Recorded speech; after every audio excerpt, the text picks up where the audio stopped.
Living worship ministry आनुकूल्य रे आशा sound studio प्रस्तुत करुछि संवाद सीडी ईश्वरंक अमूल्य संपद।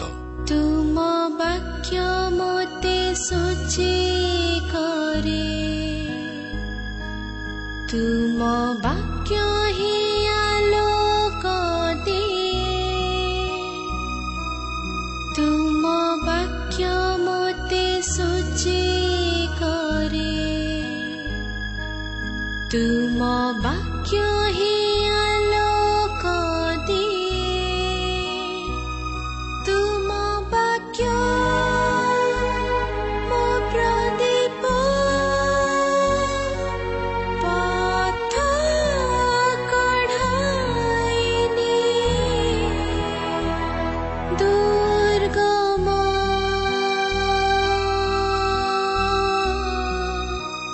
चला पथे रही साथे मो जीसु मो प्रभु ईश्वर, मो जीसु मो प्रभु ईश्वर।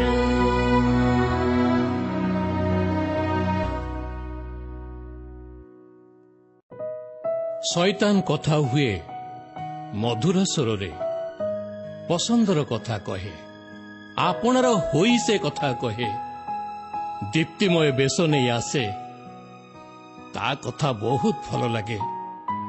से दिन हबांकु मध्य भूलेई थिला, आउ आजी मध्य अनेकंकु ता जालरे पकाउछि। पुणी युवा माने होउचंदी तार मुख्य शिकार, कारण से जाने युवा माने परिवार मंडलीर आउ देशर भविष्यत अटंती। तेणु शैतान युवा मानंकु समूले नाश करने चाहे। आज शैतान युवा मानंकु कौन कहूची से प्रसंग रे एक संवाद सीडी भाई निरंजन तुरुक्क द्वारा उपस्थापन करागला। संवादटी हैला मु शैतान कहूची। यह युवा मानक निमंते अति जरूरी एवं समयोपयोगी अटे। प्रार्थना पूर्वक यही संवाद शुणंतु। पवित्र आत्मा परमेश्वर आपण मानकु कथा कहिबे एवं सहवर्ती हेबे।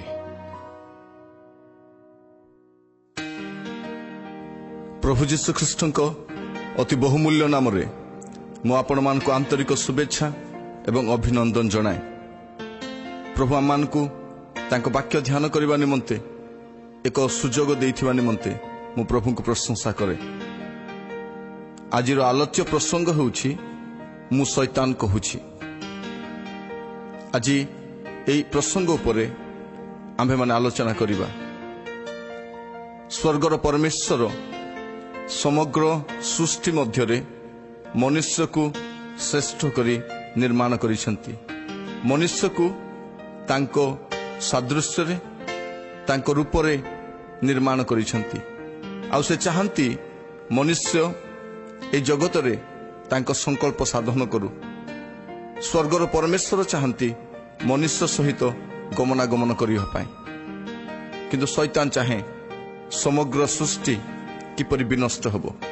ए सृष्टिर श्रेष्ठ प्राणी मनुष्य कि प्रकार विनाश आड़क जीव यह शैतान रो योजना अटे। तेणु ए प्रसंगर नामकरणटी करिछि मु शैतान कहूछि। आ शैतान आज युवा मान को कौन कहिबा पई चाहे। आज समय रे समग्र विश्व रे देखिबे युवा मान को संख्या अधिक अछि। से माने देश रे हुंतु, परिवार मध्य रे, मंडली रे, चतुर्पार्श्व रे केवल युवा माने ही रही छंती। आ शैतान चाहे ए युवा मान को कि प्रकार विनाश आड़ को नबो। शैतान रो योजना कि प्रकार से समग्र सृष्टि को नष्ट करिवो। आ सृष्टिर श्रेष्ठ प्राणी मनुष्य ताकू कि प्रकार से सर्वनाश आड़ को ठेली देव। आ शैतान साधारणतः आज युवा मान को कौन कहे से संपर्क रे ए प्रसंग रे मु आलोचना करबा निमंते चाहे। प्रथम विषय से युवा मान को कहिबा पई चाहे धन, ज्ञान एवं प्रतिष्ठा जीवन सर्वश्रेष्ठ विषय अटे। आज युवा पीढ़ी को शैतान एक कथा स्पष्ट भाव में कहे ଯେ ତୁମ ଜୀବନରେ ଯଦି ଧନ ଅଛି, ଜ୍ଞାନ ଅଛି, ତୁମେ ଯଦି ପ୍ରତିଷ୍ଠିତ, ତୁମ ଜୀବନରେ ଆଉ କିଛି ବିଷୟ ଆବଶ୍ୟକ ନାହିଁ। ତେଣୁ ଆଜି ଦେଖିବେ ସମୁଦାୟ ଜଗତରେ ଯୁବାପିଢ଼ି କେବଳ ଜ୍ଞାନ ଅର୍ଜନ କରିବା, ଧନବାନ ହେବା ଏବଂ ନିଜକୁ ପ୍ରତିଷ୍ଠିତ କରିବା, ସେହି କ୍ଷେତ୍ରରେ ହିଁ ଯତ୍ନବାନ ଅଟନ୍ତି। କାରଣ ସେମାନେ ଭାବନ୍ତି ଯେ ଜ୍ଞାନ ଥିଲେ ଯଥେଷ୍ଟ। ନିଜକୁ ଜ୍ଞାନୀ ବୋଲି ପ୍ରମାଣିତ କରିବା ନିମନ୍ତେ ଆଉ ଏ ଜ୍ଞାନ କ୍ଷେତ୍ରରେ ନିଜକୁ ପ୍ରତିଷ୍ଠା କରିବା ନିମନ୍ତେ ଯୁବପିଢ଼ି ଦିବାରାତ୍ର ଅକ୍ଲାନ୍ତ ପରିଶ୍ରମ କରନ୍ତି। କାରଣ ସେମାନେ ଭାବନ୍ତି ଯେ ଜଗତରେ ଯଦି ଜ୍ଞାନ ଅଛି ତାହା ଯଥେଷ୍ଟ, ଆଉ ଜ୍ଞାନ ଆସିଲା ପରେ ପ୍ରତିଷ୍ଠା ଆସେ। ଯଦି ମୁଁ ଜଗତରେ ପ୍ରତିଷ୍ଠିତ ହୋଇଗଲି, ସମସ୍ତେ ମୋତେ ଆଦର କରିବେ, ମୋତେ ଗ୍ରହଣ କରିବେ, ଆଉ ପ୍ରତିଷ୍ଠା ଆସିଲା ପରେ ଧନ ବି ଆସେ। ଆଉ ବାଇବଲ କୁହେ ଜେରେମିୟ 9 ପର୍ବ ତାର 23 ପଦ, ଜେରେମିୟ 9 ପର୍ବ ତାର 23 ପଦ। ସଦାପ୍ରଭୁ ଏ କଥା କୁହନ୍ତି, ଜ୍ଞାନବାନ ଆପଣା ଜ୍ଞାନରେ ଦର୍ପଣ କରୁ, କିମ୍ବା ବଳବାନ ଆପଣା ବଳରେ ଦର୍ପଣ କରୁ, ଧନବାନ ଆପଣା ଧନରେ ଦର୍ପଣ କରୁ। ଶୈତାନ ଗୋଟିଏ ପଟେ କହୁଛି ଯେ ତୁମର ଜ୍ଞାନ ଥିଲେ ଯଥେଷ୍ଟ, ଆଉ ତୁମର ଜ୍ଞାନ ତୁମକୁ ଶୀର୍ଷ ସ୍ଥାନକୁ ନେଇପାରିବ। କାରଣ ଜ୍ଞାନ ଅର୍ଜନ କଲେ ଆପଣ ଡକ୍ଟର ହେଇପାରିବେ, ଆପଣ ଇଞ୍ଜିନିୟର ହେଇପାରିବେ, ଆପଣ କଲେକ୍ଟର ହେଇପାରିବେ, ଆପଣ ଜଗତରେ ପ୍ରତିଷ୍ଠିତ ହୋଇପାରିବେ, ଆପଣ ଭଲ ମନ୍ତ୍ରୀ ହେଇପାରିବେ, ରାଷ୍ଟ୍ରପତି ହେଇପାରିବେ, ବୈଜ୍ଞାନିକ ହେଇପାରିବେ। କାରଣ ଜଗତର ଜ୍ଞାନ ଆପଣଙ୍କୁ ଶୀର୍ଷ ସ୍ଥାନକୁ ନେଇପାରେ। ତେଣୁ ଶୈତାନ ଇନକରେଜ କରେ, ଉତ୍ସାହିତ କରେ କେବଳ ଜ୍ଞାନ ଅର୍ଜନ କରିବା ନିମନ୍ତେ। ଆଉ ଜଗତର ଲୋକମାନେ ମଧ୍ୟ ବଳବାନ ହେବା ପାଇଁ ଚାହାନ୍ତି, ପ୍ରତିଷ୍ଠିତ ହେବା ପାଇଁ ଚାହାନ୍ତି, ପ୍ରତିଭା ସମ୍ପନ୍ନ ହେବା ପାଇଁ ଚାହାନ୍ତି, ଆଉ ଧନ ଉପାର୍ଜନ କରିବା ପାଇଁ ଚାହାନ୍ତି। କିନ୍ତୁ ପ୍ରଭୁ ଗୋଟିଏ କଥା କୁହନ୍ତି, ଜ୍ଞାନବାନ ଆପଣା ଜ୍ଞାନରେ ଦର୍ପଣ କରୁ, କିମ୍ବା ବଳବାନ ଆପଣା ବଳରେ ଦର୍ପଣ କରୁ, ଧନବାନ ଆପଣା ଧନରେ ଦର୍ପଣ କରୁ। 24 ପଦରେ ଲେଖାଯାଏ, ମାତ୍ର ଯେବେ କେହି ଦର୍ପ କରେ ତେବେ ସେ ଆମ୍ଭଙ୍କୁ ଚିହ୍ନେ ଓ ଜାଣେ ବୋଲି ଦର୍ପ କରୁ। ଆମ୍ଭେ ସଦାପ୍ରଭୁ ପୃଥିବୀରେ ସ୍ନେହପୂର୍ଣ୍ଣ କରୁଣା ଓ ବିଚାର ଓ ଧର୍ମ ସାଧନ କରୁ। କାରଣ ସଦାପ୍ରଭୁ କୁହନ୍ତି, ଏସବୁରେ ଆମ୍ଭର ସନ୍ତୋଷ ଥାଏ। ଶୈତାନ କହୁଛି ଯେ ତୁମେ ଜ୍ଞାନୀ ହେଲେ ଯଥେଷ୍ଟ, ତୁମେ ବଳବାନ ହେଲେ ଯଥେଷ୍ଟ, ତୁମେ ଧନବାନ ହେଲେ ଯଥେଷ୍ଟ। କିନ୍ତୁ ପ୍ରଭୁ କୁହନ୍ତି ଏ ତିନୋଟି ଯଥେଷ୍ଟ ନୁହେଁ, ଏ ତିନୋଟି ବିଷୟ ନେଇ ତୁମେ ଦର୍ପ କରିପାରିବ ନାହିଁ। କାରଣ ମୋର ପ୍ରିୟମାନେ, ମୁଁ କହିବା ପାଇଁ ଚାହେଁ, ପ୍ରିୟ ଯୁବବନ୍ଧୁ, ମୁଁ ଆପଣମାନଙ୍କୁ କହିବା ପାଇଁ ଚାହେଁ, ଧନର ଗୋଟିଏ ସୀମା ଅଛି। ଗୋଟିଏ ସୀମା ପରେ ଧନ ଆଉ କାମରେ ଆସେ ନାହିଁ। ଆଜିର ସମୟରେ ଆମେ ଦେଖୁଛୁ ଅନେକ ଧନୀ ଲୋକମାନେ ଅଛନ୍ତି, ଯେମାନଙ୍କ ପାଖରେ କୋଟି କୋଟି ଟଙ୍କା ଅଛି, କିନ୍ତୁ ଧନ କୌଣସି କାମରେ ଆସୁନାହିଁ। ଜଗତରେ ଅନେକ ଜ୍ଞାନୀ ଲୋକମାନଙ୍କୁ ଦେଖୁଛୁ, କିନ୍ତୁ ଗୋଟିଏ ସ୍ଥାନ ଆସୁଛି ଯେଉଁ ସ୍ଥାନରେ ସେମାନଙ୍କ ଜ୍ଞାନ ସେମାନଙ୍କୁ ରକ୍ଷା କରିପାରୁନାହିଁ। ଅନେକ ଜ୍ଞାନୀ ଲୋକମାନେ ଆତ୍ମହତ୍ୟା କରିବାର ଦେଖାଯାଏ। ଅନେକ ଜ୍ଞାନୀ ଲୋକମାନେ ସେମାନେ ମଦ୍ୟପାନ କରି କଦର୍ଯ୍ୟ କର୍ମରେ ଲିପ୍ତ ରହିବାର ଦେଖାଯାଏ। କାରଣ ଜ୍ଞାନ ସବୁ କାମରେ ଆସେ ନାହିଁ। ଦେଖିବେ ଆଜି ଜଗତରେ ଅନେକ ଜ୍ଞାନୀ ଲୋକମାନେ ସେମାନେ ଶାନ୍ତିରେ ରହିବା ନିମନ୍ତେ ଅକ୍ଲାନ୍ତ ଚେଷ୍ଟା କରୁଛନ୍ତି, କିନ୍ତୁ ସେମାନଙ୍କ ଜ୍ଞାନ ସେମାନଙ୍କୁ ଶାନ୍ତି ଦେଇପାରୁନାହିଁ। ଅନେକ ପ୍ରତିଭା ସମ୍ପନ୍ନ ଲୋକମାନେ ଅଛନ୍ତି, ଅନେକ ପ୍ରତିଷ୍ଠିତ ଲୋକମାନେ ଅଛନ୍ତି, କିନ୍ତୁ ସେମାନେ ସୁରକ୍ଷିତ ନୁହନ୍ତି। କିନ୍ତୁ ଶୈତାନ ଯୁବାବର୍ଗଙ୍କୁ ଗୋଟିଏ କଥା କୁହେ, ତୁମର ଧନ ଥିଲେ ଯଥେଷ୍ଟ, ତୁମର ଜ୍ଞାନ ଥିଲେ ଯଥେଷ୍ଟ, ତୁମେ ପ୍ରତିଷ୍ଠିତ ହେଲେ ଯଥେଷ୍ଟ। କିନ୍ତୁ ବାଇବଲ ପରାମର୍ଶ ଦିଏ ଏତିକି ଯଥେଷ୍ଟ ନୁହେଁ। এই ତିନୋଟି ବିଷୟ ନେଇ ଆପଣ ଦର୍ପ କରିପାରିବେ ନାହିଁ। ଆପଣ ଯଦି ଦର୍ପ କରିବା ପାଇଁ ଚାହାନ୍ତି, ଈଶ୍ୱରଙ୍କୁ ଜାଣନ୍ତି କି, ସଦାପ୍ରଭୁଙ୍କୁ ଜାଣନ୍ତି କି?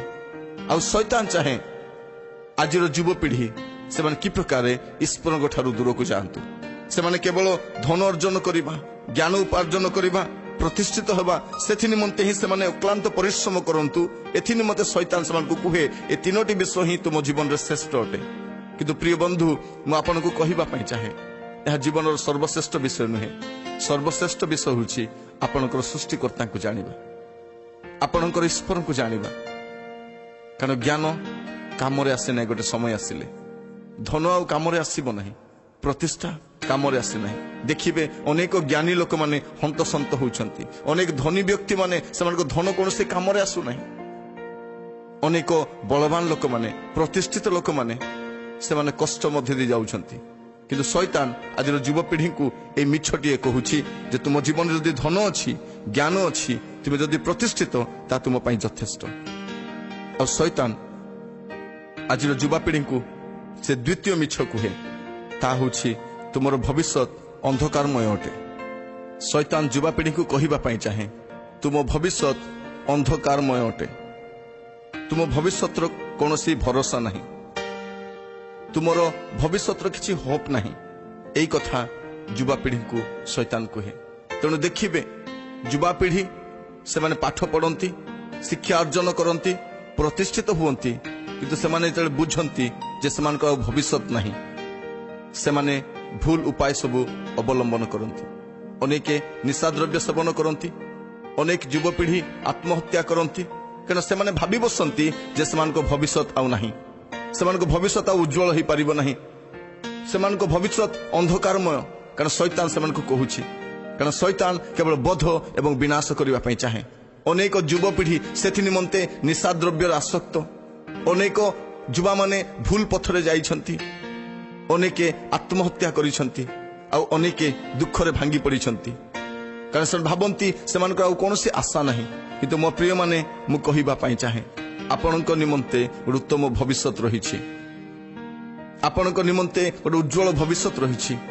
କାରଣ ବାଇବଲର ପରମେଶ୍ୱର କୁହନ୍ତି, ଜେରେମିୟ ତାର 29 ପର୍ବ ତାର 11 ପଦ, ଏଠାରେ ଲେଖାଯାଏ, କାରଣ ସଦାପ୍ରଭୁ କୁହନ୍ତି, ତୁମ୍ଭମାନଙ୍କ ପକ୍ଷରେ ଆମ୍ଭର ଯେ ସକଳ ସଂକଳ୍ପ କରିଅଛୁ ତା ଆମ୍ଭେ ଜାଣୁ। ତୁମ୍ଭମାନଙ୍କର ଅନ୍ତିମ କାଳରେ ତୁମ୍ଭମାନଙ୍କୁ ଭରସା ଦେବା ନିମନ୍ତେ ସେସବୁ ଅମଙ୍ଗଳର ନୁହେଁ, ମଙ୍ଗଳର ସଂକଳ୍ପ ଅଟେ। ଆଜି ହୁଏତ ଆପଣଙ୍କ ଭବିଷ୍ୟତ ଅନ୍ଧକାରମୟ ଦେଖାଯାଉଛି, କିନ୍ତୁ ଯଦି ଆପଣଙ୍କର ଜୀବନ ସର୍ବଶକ୍ତିମାନ ଈଶ୍ୱରଙ୍କ ହସ୍ତରେ ଦେବେ, ଯଦି ସେ ଆପଣଙ୍କ ସହିତ ଅଛନ୍ତି, ଆପଣଙ୍କର ଭବିଷ୍ୟତ କେବେ ବି ଅନ୍ଧକାରମୟ ହେବ ନାହିଁ। ଶୈତାନ ଆପଣଙ୍କୁ ଏହି ମିଥ୍ୟା କହି ଆପଣଙ୍କୁ ସେ ଅନ୍ଧକାର ମଧ୍ୟରେ ଠେଲି ଦେବା ପାଇଁ ଚାହେଁ, ଆପଣଙ୍କର ଜୀବନକୁ ବିନାଶ କରିବା ପାଇଁ ଚାହେଁ ଯେ ଆପଣଙ୍କର ଭବିଷ୍ୟତ ନାହିଁ। କିନ୍ତୁ ପ୍ରଭୁଙ୍କ ଦାସ ଭାବରେ ମୁଁ ଆପଣଙ୍କୁ କହିବା ପାଇଁ ଚାହେଁ ଆପଣଙ୍କର ଭବିଷ୍ୟତ ଅଛି, ଆପଣଙ୍କର ଭବିଷ୍ୟତ ସୁରକ୍ଷିତ ଅଟେ, ଆପଣଙ୍କ ଭବିଷ୍ୟତର ଭରସା ରହିଛି। କାରଣ ଗୀତ ସଂହିତା ତାର 31 ପର୍ବ 15 ପଦରେ ଲେଖାଯାଏ, ମୋହର ସମୟ ସବୁ ତୁମ୍ଭର ହସ୍ତଗତ, ମୋହର ସମୟ ସବୁ ତୁମ୍ଭର ହସ୍ତଗତ। ଆପଣଙ୍କର ସମୟ, ଆପଣଙ୍କର ଭବିଷ୍ୟତ ଆପଣଙ୍କ ହସ୍ତରେ ଲେଖାଯାଏ ନାହିଁ, ଆପଣଙ୍କର ଭବିଷ୍ୟତ ଆପଣଙ୍କର କପାଳରେ ଲେଖାଯାଏ ନାହିଁ, ଆପଣଙ୍କର ଭବିଷ୍ୟତ ଆପଣଙ୍କର ଈଶ୍ୱରଙ୍କ ହସ୍ତରେ ଅଛି। ଯଦି ସତ୍ୟ ପରମେଶ୍ୱରଙ୍କୁ ଆପଣ ଜାଣନ୍ତି, ଯୀଶୁଙ୍କୁ ଆପଣ ଜାଣନ୍ତି, ଆପଣଙ୍କର ମୁକ୍ତିଦାତାଙ୍କୁ ଆପଣ ଜାଣନ୍ତି, ପ୍ରିୟମାନେ, ମୁଁ କହିବା ପାଇଁ ଚାହେଁ ଆପଣଙ୍କର ଭବିଷ୍ୟତ ଅନ୍ଧକାରମୟ ନୁହେଁ। କିନ୍ତୁ ଶୈତାନ ଆପଣଙ୍କୁ କହିବା ପାଇଁ ଚାହେଁ ଯେ ତୁମର ଭବିଷ୍ୟତ ଆଉ ନାହିଁ, ତୁମର ଆଉ କିଛି ହେବ ନାହିଁ, ତୁମ ଜୀବନ ଅନ୍ଧକାରମୟ। ଏ ପ୍ରକାର ସେ ମିଛ କଥା କହି ଅନେକ ଯୁବାଙ୍କୁ ସେ ଅନ୍ଧକାରରେ ଠେଲି ଦେଇଛି, ବିନାଶ ଆଡ଼କୁ ଠେଲି ଦେଇଛି। କିନ୍ତୁ ଆଜି ମୁଁ ଆପଣଙ୍କୁ କହିବା ପାଇଁ ଚାହେଁ ପରମେଶ୍ୱରଙ୍କ ଶାସ୍ତ୍ର ଅନୁସାରେ ଯେ ଆପଣଙ୍କର ଭବିଷ୍ୟତ ନିଶ୍ଚିତ ରହିଛି। କାରଣ ଈଶ୍ୱର ଆପଣଙ୍କର ଭବିଷ୍ୟତ ନିର୍ମାଣ କରନ୍ତି, ସେ ଆପଣଙ୍କର ଅତୀତ, ବର୍ତ୍ତମାନ ଏବଂ ଭବିଷ୍ୟତ ଜାଣନ୍ତି। ଆପଣଙ୍କ ଭବିଷ୍ୟତ ନିମନ୍ତେ ବ୍ୟତିବ୍ୟସ୍ତ ହୁଅନ୍ତୁ ନାହିଁ। ଆପଣ ବର୍ତ୍ତମାନ ସମୟରେ ଆପଣଙ୍କର ଜୀବନ ଯୀଶୁଖ୍ରୀଷ୍ଟଙ୍କ ହସ୍ତରେ ଦିଅନ୍ତୁ। ମୁଁ କହିବା ପାଇଁ ଚାହେଁ ଆପଣଙ୍କର ଭବିଷ୍ୟତ ନିଶ୍ଚୟ ଦିନେ ସୁରକ୍ଷିତ ହେବ, ଆପଣ ଆନନ୍ଦରେ ଆପଣ ଜୀବନ କାଟିପାରିବେ। ଆଉ ତୃତୀୟ ମିଛ ଯାହା ଶୈତାନ ଯୁବାମାନଙ୍କୁ କୁହେ, ତାହା ହେଉଛି ଯୌବନ ଅବସ୍ଥାରେ ତୁମକୁ ସନ୍ତୁଷ୍ଟ କଲା ଭଳି ସବୁ କାର୍ଯ୍ୟ କର। ଶୈତାନ କହିବା ପାଇଁ ଚାହେଁ ଯେ ଯୌବନ ଅବସ୍ଥାରେ ତୁମକୁ ଯାହା ଯାହା ଭଲ ଲାଗେ ସେ ସବୁ ତୁମେ କର। ସେ କହିବା ପାଇଁ ଚାହେଁ ତୁମେ ଯଦି ଏବେ ଆମୋଦ କରିବ ନାହିଁ, ତୁମେ କେବେ ଆମୋଦ କରିବ। ତେଣୁ ସେମାନେ ବାପା ମାଙ୍କୁ ଡରନ୍ତି ନାହିଁ, ସରକାର କିମ୍ବା ସମାଜକୁ କାହାରିକୁ ଖାତିର କରନ୍ତି ନାହିଁ, ସେମାନଙ୍କୁ ଯାହା ପସନ୍ଦ ତାହା କରନ୍ତି। କାରଣ ସେମାନେ ଭାବନ୍ତି ଏହା ମୋର ଅଧିକାର, ଯଦି ଯୌବନ କାଳରେ ମୁଁ ଆନନ୍ଦ କରିବି ନାହିଁ, ଉପଭୋଗ କରିବି ନାହିଁ, ତେବେ ମୁଁ କେବେ ଉପଭୋଗ କରିବି। ଶୈତାନର ଏହି ମିଛର ଶିକାର ହୋଇ ଅନେକ ଯୁବପିଢ଼ି ଅବାଟରେ ଯାଇଛନ୍ତି। ସେମାନେ ଭାବୁଛନ୍ତି ଯେ ଜୀବନକୁ ଉପଭୋଗ କରିବା ପାଇଁ ଏହା ହିଁ ରାଇଟ୍ ଟାଇମ୍, କେବଳ ଏହି ସମୟ ହିଁ ମୋ ପାଇଁ ଉପଯୁକ୍ତ ଅଟେ। ତେଣୁ ଅନେକ ଯୁବପିଢ଼ି ସେମାନଙ୍କର ଜୀବନକୁ କଳଙ୍କିତ କରିଛନ୍ତି, ସେମାନଙ୍କର ଭବିଷ୍ୟତକୁ ଅନ୍ଧକାରମୟ କରିଛନ୍ତି, ସେମାନଙ୍କର ସାକ୍ଷ୍ୟକୁ ନଷ୍ଟ କରିଛନ୍ତି, ସେମାନଙ୍କର ଗୁପ୍ତ ଜୀବନକୁ ସଙ୍କଟାପନ୍ନ କରିଛନ୍ତି। କାରଣ ସେମାନେ ଶୈତାନର ଏହି ଫାନ୍ଦରେ ସେମାନେ ପଡ଼ିଛନ୍ତି। କାରଣ ଶୈତାନ ସେମାନଙ୍କୁ କହିଛି, ଯୌବନ ଅବସ୍ଥା ଏବେ ତୁମେ ଯାହା ଉପଭୋଗ କରିବା ପାଇଁ ଚାହୁଁଛ ଉପଭୋଗ କର। କିନ୍ତୁ ବାଇବଲ କ'ଣ କୁହେ? ଉପଦେଶକ 11 ଅଧ୍ୟାୟ ତାର 9 ପଦରୁ 12 ପର୍ବର 1 ପଦ ପର୍ଯ୍ୟନ୍ତ ଏଠାରେ ଲେଖାଯାଏ, ହେ ଯୁବାଲୋକ ତୁମେ ଆପଣା ଯୌବନ ଅବସ୍ଥାରେ ଆନନ୍ଦ କର ଓ ଯୌବନ କାଳରେ ତୁମର ଚିତ୍ତ ତୁମକୁ ହୃଷ୍ଟ କରୁ। ପୁଣି ଆପଣା ମନର ଗତିରେ ଓ ଆପଣା ଚକ୍ଷୁର ଦର୍ଶନରେ ଚାଲ। ମାତ୍ର ପରମେଶ୍ୱର ଏହିସବୁ ବିଷୟ ଧରି ତୁମକୁ ବିଚାରରେ ଆଣିବେ, ଏହା ତୁମ୍ଭେ ଜ୍ଞାତ ହୁଅ। ଏହେତୁ ଆପଣା ହୃଦୟରୁ ବିରକ୍ତି ଦୂର କର ଓ ଆପଣା ଶରୀରରୁ ଦୁଃଖ ଦୂର କର, କାରଣ ଯୌବନ ଓ ଜୀବନର ଉତ୍ତମାଂଶ ଅସାର। ଆଉ ତୁମ୍ଭେ ଯୌବନ କାଳରେ ଆପଣା ସୃଷ୍ଟିକର୍ତ୍ତାଙ୍କୁ ସ୍ମରଣ କର, ଯେହେତୁ ଦୁଃସମୟ ଆସୁଅଛି। ଯେଉଁ ସବୁ ବର୍ଷରେ ତୁମେ କହିବ ଏସବୁରେ ମୋହର କିଛି ସୁଖ ନାହିଁ, ଏସବୁ ବର୍ଷ ସନ୍ନିକଟ ହୋଇଅଛି, ଏସବୁ ବର୍ଷ ସନ୍ନିକଟ ହେଉଅଛି। ଏଠାରେ ଲେଖାଯାଏ ଯେ ଶୈତାନ ତୁମକୁ କହୁଛି ଯେ ତୁମ ଭବିଷ୍ୟତ ଅନ୍ଧକାରମୟ। ଆଉ ସେ କହୁଛି ଏବେ ହିଁ ସମୟ, ତୁମେ ଯାହା ଉପଭୋଗ କରିବା ପାଇଁ ଚାହୁଁଛ ଉପଭୋଗ କର। କିନ୍ତୁ ବାଇବଲ ଗୋଟେ କଥା କୁହେ, ତୁମେ ଯୌବନ କାଳରେ ଆନନ୍ଦ କର, ତୁମର ଚିତ୍ତ ତୁମକୁ ହୃଷ୍ଟ କରୁ, ମନର ଗତିରେ ଚାଲ। ମାତ୍ର ପରମେଶ୍ୱର ଏହିସବୁ ବିଷୟ ଧରି ତୁମକୁ ବିଚାରରେ ଆଣିବେ, ଏହା ଜ୍ଞାତ ହୁଅ। ପ୍ରିୟ ଯୁବବନ୍ଧୁ, ମୁଁ ଆପଣଙ୍କୁ କହିବା ପାଇଁ ଚାହେଁ, ଆଜି ଆପଣଙ୍କୁ ଅନେକ ବିଷୟ ଭଲ ଲାଗୁଛି କରିବା ନିମନ୍ତେ ଶୈତାନର ପ୍ରରୋଚନାରେ ଆସିକି, ଶୈତାନର ପ୍ରଲୋଭନରେ ଆସିକି, ଶୈତାନର ଶିକ୍ଷାରେ ଆସି ହୁଏତ ଆପଣଙ୍କର ଯୌବନରେ ଆପଣ ଅନେକ ବିଷୟ କରିଚାଲିଛନ୍ତି। ଆପଣଙ୍କୁ ଭଲ ଲାଗିଲା ଭଳିଆ କାର୍ଯ୍ୟ ଆପଣ କରିଚାଲିଛନ୍ତି। ଆପଣଙ୍କ ଚକ୍ଷୁକୁ ଯାହା ଭଲ ଲାଗେ ତାହା ଆପଣ ଦେଖିଛନ୍ତି। ଆପଣଙ୍କ ମୁଖକୁ ଯାହା ଭଲ ଲାଗେ ତାହା ଖାଇଛନ୍ତି। ଆପଣଙ୍କ ଚିତ୍ତକୁ ଯାହା ହୃଷ୍ଟ କରେ ଏପରି ସମସ୍ତ କାର୍ଯ୍ୟ ଆପଣ କରିଛନ୍ତି। କିନ୍ତୁ ମନେ ରଖନ୍ତୁ, ଆପଣ ଯାହା ବି କରିଛନ୍ତି ଏସବୁର ଦିନେ ବିଚାର ହେବ। ଆପଣଙ୍କୁ ଏ ସମସ୍ତ ବିଷୟ ନିମନ୍ତେ ଦିନେ ଆପଣଙ୍କ ସୃଷ୍ଟିକର୍ତ୍ତାଙ୍କୁ ସାମ୍ନା କରିବାକୁ ପଡ଼ିବ। କାରଣ ଶାସ୍ତ୍ର କୁହେ ଥରେ ଜନ୍ମ, ତାପରେ ମୃତ୍ୟୁ, ତାପରେ ବିଚାର ସୁନିଶ୍ଚିତ ଅଛି। ଆପଣଙ୍କ ନିମନ୍ତେ ବିଚାର ରହିଛି। ପ୍ରିୟ ବନ୍ଧୁ, ମୁଁ ଆପଣଙ୍କୁ କହିବା ପାଇଁ ଚାହେଁ, ଶୈତାନର ପ୍ରଲୋଭନରେ ଆସି ଆପଣଙ୍କର ଯୌବନ ଅବସ୍ଥାକୁ ନଷ୍ଟ କରନ୍ତୁ ନାହିଁ। ଆପଣଙ୍କର ଯୌବନ ଅବସ୍ଥାକୁ ଉପଭୋଗ କରିବା ପାଇଁ ଗୋଟେ ସମୟ ଅଛି। ଆପଣଙ୍କର ଯୌବନ ଅବସ୍ଥାକୁ ଆପଣ ଦିନେ ଉପଭୋଗ କରିବେ, ଆପଣ ରାଇଟ୍ ୱେରେ ଉପଭୋଗ କରିବେ। କିନ୍ତୁ ଏବେ ଆପଣଙ୍କର ଜୀବନକୁ କଳଙ୍କିତ କରନ୍ତୁ ନାହିଁ। ଏବେ ଶୈତାନର ଶିକ୍ଷାରେ ପଡ଼ିକି ଆପଣଙ୍କର ଭବିଷ୍ୟତକୁ ଅନ୍ଧକାରମୟ କରନ୍ତୁ ନାହିଁ। ଆପଣ ଭବିଷ୍ୟତରେ ଯାହା ସହିତ ସମ୍ପର୍କ ରଖିବେ, ଯାହା ସହିତ ଅନେକ କାଳ କଟେଇବେ, ଆପଣଙ୍କର ସେହି ଜୀବନକୁ ଆପଣ ଏବେଠାରୁ ନଷ୍ଟ କରନ୍ତୁ ନାହିଁ। ତେଣୁ ବାଇବଲ ପରାମର୍ଶ ଦିଏ, ଯୌବନ କାଳରେ ଆପଣ ସୃଷ୍ଟିକର୍ତ୍ତାଙ୍କୁ ସ୍ମରଣ କର, ଯେହେତୁ ଦୁଃସମୟ ଆସୁଅଛି। ଯେଉଁ ସବୁ ବର୍ଷରେ ତୁମେ କହିବ ଏସବୁରେ ମୋହର କିଛି ସୁଖ ନାହିଁ। ତେଣୁ ଆପଣଙ୍କର ଯୌବନ ଅବସ୍ଥା ନିମନ୍ତେ ସାବଧାନ। ଆପଣଙ୍କର ଯୌବନ ଅବସ୍ଥା ଆପଣଙ୍କର ଭବିଷ୍ୟତକୁ ନିର୍ମାଣ କରିବା ପାଇଁ ଗୋଟିଏ ମୂଳଦୁଆ ସଦୃଶ୍ୟ। ଆପଣଙ୍କର ପରବର୍ତ୍ତୀ ଜୀବନ ଆପଣ କିପରି କାଟିବେ ତାହା ଆପଣଙ୍କର ଯୌବନ ଅବସ୍ଥା ହିଁ ନିର୍ଣ୍ଣୟ କରିବ। ପ୍ରିୟ ଯୁବବନ୍ଧୁ, ଆପଣଙ୍କ ଜୀବନ ଟିକେ ସମୀକ୍ଷା କରିକି ଦେଖନ୍ତୁ ଆପଣଙ୍କର ଗତି କୁଆଡ଼େ। ଆଉ ଶୈତାନ ଯୁବାବର୍ଗଙ୍କୁ ଆଉ ଗୋଟେ ମିଛ କଥା କୁହେ, ଯାହା ପ୍ରାୟ ସମସ୍ତ ଯୁବାମାନେ ବିଶ୍ୱାସ କରନ୍ତି, ତାହା ହେଉଛି କେହି ତୁମକୁ ଦେଖୁନାହାନ୍ତି। ଶୈତାନ କହିବା ପାଇଁ ଚାହେଁ ଯୁବାମାନଙ୍କୁ, କେହି ତୁମକୁ ଦେଖୁନାହାନ୍ତି। ଆଉ ଏହି କଥା ପ୍ରାୟ ସମସ୍ତ ଯୁବା ବିଶ୍ୱାସ କରନ୍ତି। ତେଣୁ ସେମାନେ ଅନେକ କାର୍ଯ୍ୟ କରନ୍ତି ଆଉ ଭାବନ୍ତି ମୋତେ କେହି ଦେଖୁନାହାନ୍ତି। ସେମାନେ ଲୁଚିକି ଅନେକ କାର୍ଯ୍ୟ କରନ୍ତି, ଗୁପ୍ତ କୋଠରୀରେ ଅନେକ କାର୍ଯ୍ୟ କରନ୍ତି, ବାହାରେ ଯାଇକି ଅନେକ ଭୁଲ କରନ୍ତି ଆଉ ଭାବି ବସନ୍ତି କେହି ତାହାଙ୍କୁ ଦେଖୁନାହାନ୍ତି। ମୋର ପ୍ରିୟ ବନ୍ଧୁ, ଆପଣଙ୍କୁ କିଏ ଦେଖୁନାହିଁ? ଯଦି ମନୁଷ୍ୟ ନିର୍ମାଣ କରିଥିବା ସାଟେଲାଇଟ୍ ଦ୍ୱାରା ସମସ୍ତ ବିଷୟ ନିରୀକ୍ଷଣ କରାଯାଇପାରେ, ତାହେଲେ ସର୍ବଶକ୍ତିମାନ ପରମେଶ୍ୱର କ'ଣ ଦେଖନ୍ତି ନାହିଁ? ଯଦି ସିସି କ୍ୟାମେରାରେ ମନୁଷ୍ୟ ଯାହା କରୁଛି ସମସ୍ତ ଧରା ପଡୁଛି, ତାହେଲେ ପରମେଶ୍ୱରଙ୍କ ଦୃଷ୍ଟିରୁ ଆପଣଙ୍କୁ କିଏ ଲୁଚାଇ ପାରେ? ଆପଣଙ୍କର ଗୁପ୍ତ କୋଠରୀରେ ଆପଣ ଯେକୌଣସି ସ୍ଥାନରେ କବାଟ ଝରକା ବନ୍ଦ କରିକି ଯେଉଁ ଗୃହ ମଧ୍ୟରେ କଥାବାର୍ତ୍ତା କରୁଛନ୍ତି, ସେଇ ଭିତରେ ଯଦି ନେଟୱାର୍କ କାମ କରୁଛି, ଏୟାରଟେଲ, ଭୋଡାଫୋନ, BSNL ବା ଅନ୍ୟ କୌଣସି ନେଟୱାର୍କ କାମ କରୁଛି, ସେହି ସ୍ଥାନରେ କ'ଣ ପ୍ରଭୁଙ୍କର ନେଟୱାର୍କ କାମ କରୁନଥିବ? ଆପଣ ଶୈତାନର ଶିକ୍ଷାରେ ପଡ଼ି ଏକଥା ଭୁଲି ବସନ୍ତୁ ନାହିଁ ଯେ ଆପଣଙ୍କୁ କେହି ଦେଖୁନାହାନ୍ତି। ଏବ୍ରୀ ତାର 4 ପର୍ବ 13 ପଦ ଲେଖାଯାଏ, ଯାହାଙ୍କ ସମ୍ମୁଖରେ ଆମ୍ଭମାନଙ୍କୁ ନିକାଶ ଦେବାକୁ ହେବ, ତାହାଙ୍କ ସମ୍ମୁଖରେ ସମସ୍ତ ବିଷୟ ଉଲଙ୍ଗ ଏବଂ ଅନାବୃତ ଅଟେ। ପ୍ରିୟ ବନ୍ଧୁ, ଦିନ ଆସିବ ଆପଣଙ୍କୁ ଏବଂ ମୋତେ ଈଶ୍ୱରଙ୍କର ବିଚାର ସମ୍ମୁଖରେ ଠିଆ ହେବାକୁ ପଡ଼ିବ। ଯେ ଜଗତର ବିଚାର କରିବା ନିମନ୍ତେ ଆସୁଅଛନ୍ତି, ଯେ ସମଗ୍ର ବିଶ୍ୱର ନିର୍ମାଣକର୍ତ୍ତା ସେ ସମସ୍ତ ବିଷୟ ଦେଖନ୍ତି। ଆଉ ଦିନେ ଆପଣଙ୍କ ସମସ୍ତ କଥା ବିଚାରିତ ହେବ, ଆପଣଙ୍କ ସମସ୍ତ କାର୍ଯ୍ୟ ବିଚାରିତ ହେବ। ଶୈତାନ କିନ୍ତୁ କହୁଛି କେହି ତୁମକୁ ଦେଖୁନାହାନ୍ତି। ତେଣୁ ଆଜିର ଯୁବାପିଢ଼ି ଲୁଚି ଲୁଚି ଅନେକ କାର୍ଯ୍ୟ କରନ୍ତି, ଅନ୍ଧକାର ମଧ୍ୟରେ ଅନେକ ଗୁପ୍ତ କାର୍ଯ୍ୟ କରନ୍ତି। କିନ୍ତୁ ବାଇବଲ କୁହେ ଈଶ୍ୱରଙ୍କ ସମ୍ମୁଖରେ ଆଲୋକ ଏବଂ ଅନ୍ଧକାର ଦୁଇଟି ସମାନ ଅଟେ। ଈଶ୍ୱରଙ୍କ ସମ୍ମୁଖରେ ଆଲୋକ ଏବଂ ଅନ୍ଧକାର କୌଣସି ପାର୍ଥକ୍ୟ ନାହିଁ। ତେଣୁ ଗୀତ ସଂହିତା 139 ପର୍ବ ଲେଖାଯାଇଛି।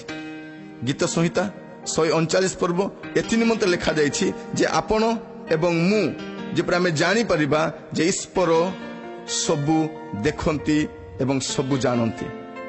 ଏଟା ଲେଖାଯାଏ ତାର 2 ପଦରୁ 7 ପଦ ପର୍ଯ୍ୟନ୍ତ ଯଦି ଆମେ ପଢିବା ସେଠାରେ ଆମେ ଦେଖିପାରିବା, ତୁମେ ମୋର ବସିବାର ଓ ଉଠିବାର ଜାଣୁଅଛ, ତୁମେ ଦୂରରୁ ମୋର ସଂକଳ୍ପ ବୁଝୁଅଛ, ତୁମେ ମୋର ଗମନ ଓ ଶୟନ ଅନୁସନ୍ଧାନ କରୁଅଛ, ଆଉ ମୋର ସକଳ ଗତି ଜାଣୁଅଛ। କାରଣ ହେ ସଦାପ୍ରଭୁ, ଦେଖ ଯାହା ତୁମ୍ଭଙ୍କୁ ସମ୍ପୂର୍ଣ୍ଣ ଗୋଚର ନୁହେଁ, ଏପରି ଗୋଟିଏ କଥା ମୋ ଜିହ୍ବାରେ ନାହିଁ। ତୁମ୍ଭେ ମୋତେ ଆଗରେ ଓ ପଛରେ ଘେରିଅଛ, ମୋ ଉପରେ ଆପଣ ହସ୍ତ ରଖିଅଛ। ଏହି ପ୍ରକାର ଜ୍ଞାନ ମୋ ପ୍ରତି ଆଶ୍ଚର୍ଯ୍ୟ, ତା ଉଚ୍ଚ ଓ ମୋ ବୋଧର ଅଗମ୍ୟ। ତୁମ୍ଭ ଆତ୍ମା ଠାରୁ ମୁଁ କେଉଁଠାକୁ ଯିବି, ଅବା ତୁମ ସାକ୍ଷାତରୁ ମୁଁ କେଉଁଠାକୁ ପଳେଇବି। ଏଠାରେ ଆମେ ଦେଖୁ ଯେ ସଦାପ୍ରଭୁ ସବୁ ଦେଖନ୍ତି। ସଦାପ୍ରଭୁ ସବୁ ଦେଖନ୍ତି, କିନ୍ତୁ ଶୈତାନ କ'ଣ କହୁଛି? ତୁମକୁ କେହି ଦେଖୁନାହାନ୍ତି, ତୁମକୁ କେହି ଦେଖୁନାହାନ୍ତି।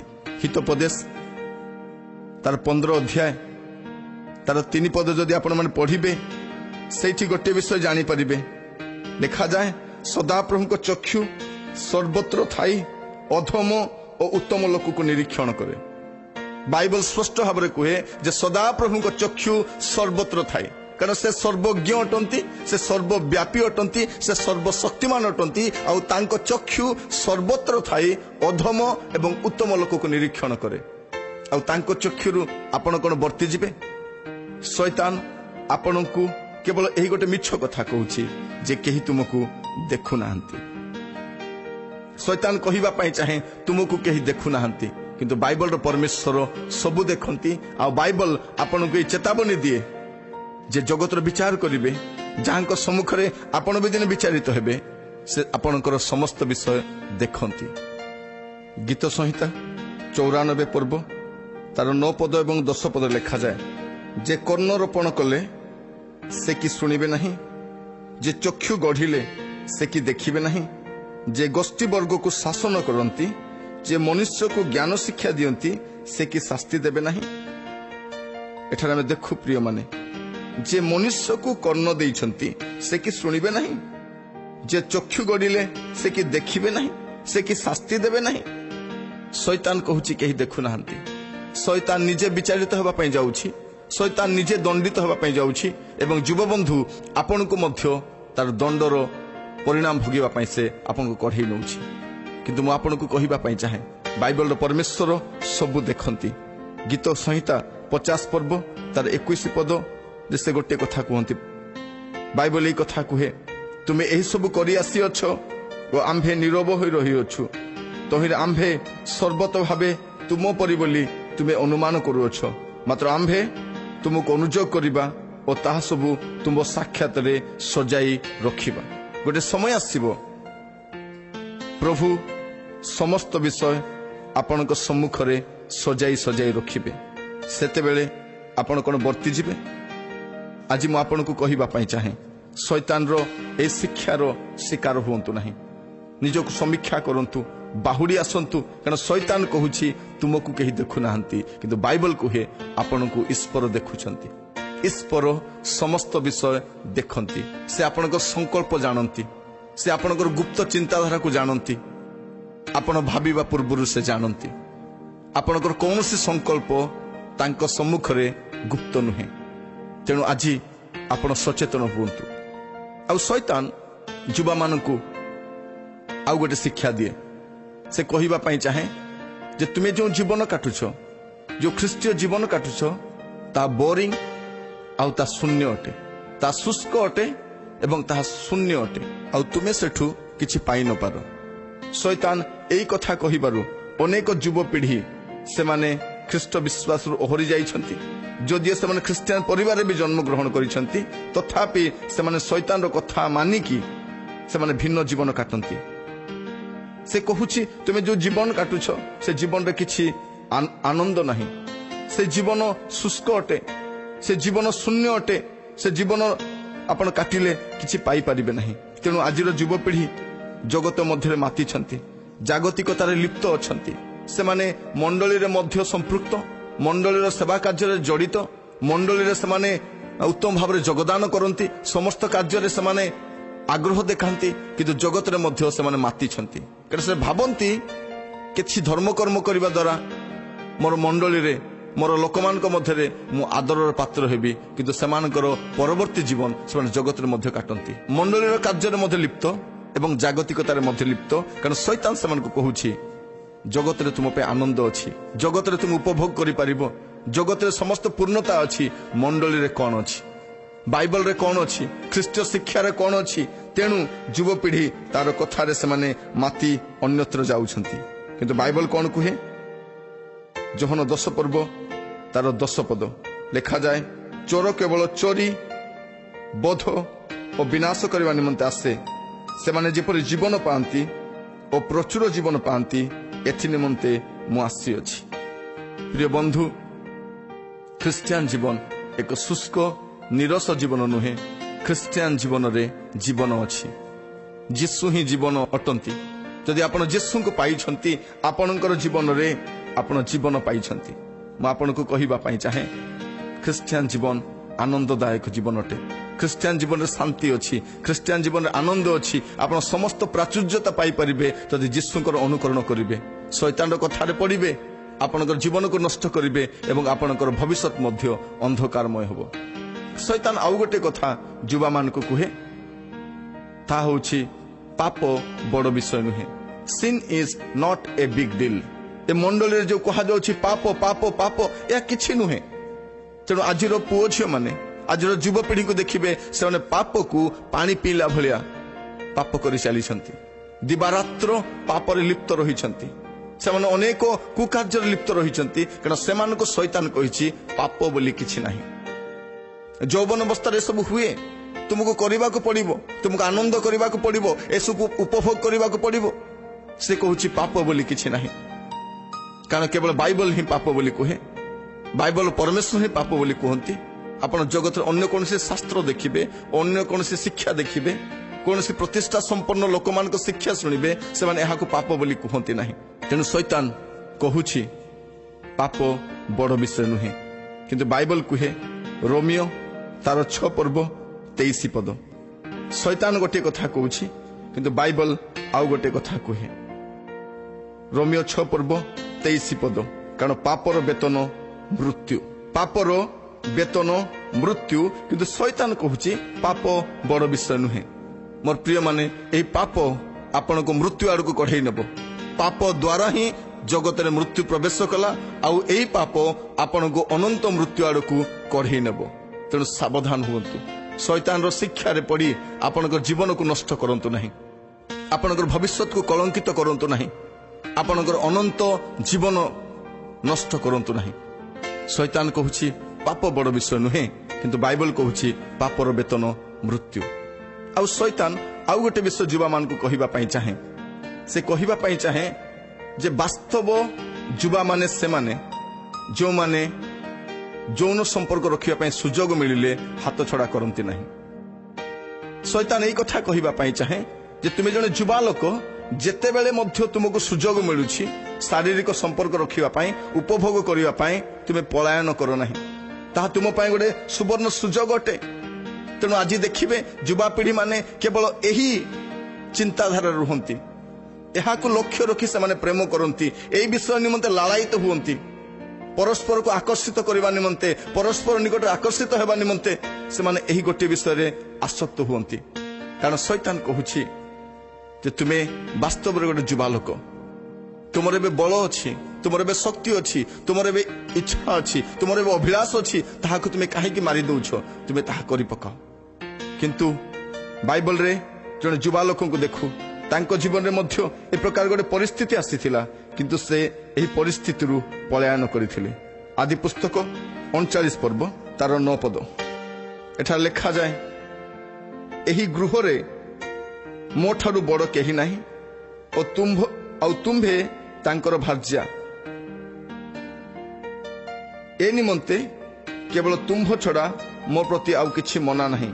ଏହେତୁ ମୁଁ କି ରୂପେ ଏଡ଼େ ବଡ଼ ଦୁଷ୍ଟତା ଓ ପରମେଶ୍ୱରଙ୍କ ବିରୁଦ୍ଧରେ ପାପ କରିପାରେ। ଶୈତାନ କହୁଛି, ତୁମକୁ ଯେତେବେଳେ ବି ସୁଯୋଗ ମିଳିବ ତୁମେ ଯୌନ ସମ୍ପର୍କ ସ୍ଥାପନ କରିପାରିବ, ତୁମେ ଶାରୀରିକ ସୁଖ ଭୋଗକୁ ଉଠେଇ ପାରିବ। କିନ୍ତୁ ଏଠାରେ ଜଣେ ଯୁବା କହୁଛନ୍ତି, ମୁଁ ଏଡ଼େ ବଡ଼ ଦୁଷ୍ଟତା ଓ ପରମେଶ୍ୱରଙ୍କ ବିରୁଦ୍ଧରେ କିପରି ପାପ କରିପାରେ। ପ୍ରିୟ ବନ୍ଧୁ, ପ୍ରିୟ ଯୁବବନ୍ଧୁ, ମୁଁ ଆପଣମାନଙ୍କୁ କହିବା ପାଇଁ ଚାହେଁ, ଶାରୀରିକ ଅଭିଳାଷ, ଶାରୀରିକ ପାପ, এই ଯୌନ ପାପ, ଏହା ଈଶ୍ୱରଙ୍କର ବିରୁଦ୍ଧରେ ପାପ ଅଟେ। ହୁଏତ ଶୈତାନ କହୁଛି, ତୁମେ ବର୍ତ୍ତମାନ ଉପଭୋଗ କରିନିଅ, ଏଇଟା ତୁମର ସୁଯୋଗ, ଏଇଟା ତୁମର ସମୟ, ଏବେ ଯଦି ତୁମେ ଉପଭୋଗ କରିବ ନାହିଁ ତୁମେ କେବେ ଉପଭୋଗ କରିବ। କିନ୍ତୁ ବାଇବଲର ପରମେଶ୍ୱର ଏହାକୁ ପାପ ବୋଲି କୁହନ୍ତି। ଏହା ସବୁଠାରୁ ଜଘନ୍ୟ ପାପ ଅଟେ, କାରଣ ଏହି ପାପ କଲେ ଈଶ୍ୱର ଆପଣଙ୍କୁ ପରିତ୍ୟାଗ କରନ୍ତି।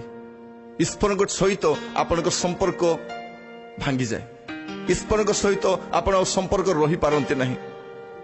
ତେଣୁ ଜଣେ ବ୍ୟକ୍ତିଙ୍କ ବିଷୟରେ ବାଇବଲରେ ଆମେ ଦେଖୁ, ତାହାଙ୍କ ନାମ ଦାଉଦ। ଯେତେବେଳେ ସେ ଏହି ପାପରେ ପତିତ ହେଲେ ସେ ଗୋଟିଏ କଥା କହୁଛନ୍ତି, ହେ ପ୍ରଭୁ, ତୁମର ପବିତ୍ର ଆତ୍ମା ମୋ ଠାରୁ ନିଅ ନାହିଁ। ମୁଁ ଆପଣଙ୍କୁ କହିବା ପାଇଁ ଚାହେଁ, ଯୋସେଫ ଯେତେବେଳେ ଏପରି ସିଦ୍ଧାନ୍ତ ନେଲେ, ପ୍ରଭୁ ତାଙ୍କୁ କିଭଳି ଆଶୀର୍ବାଦ କଲେ।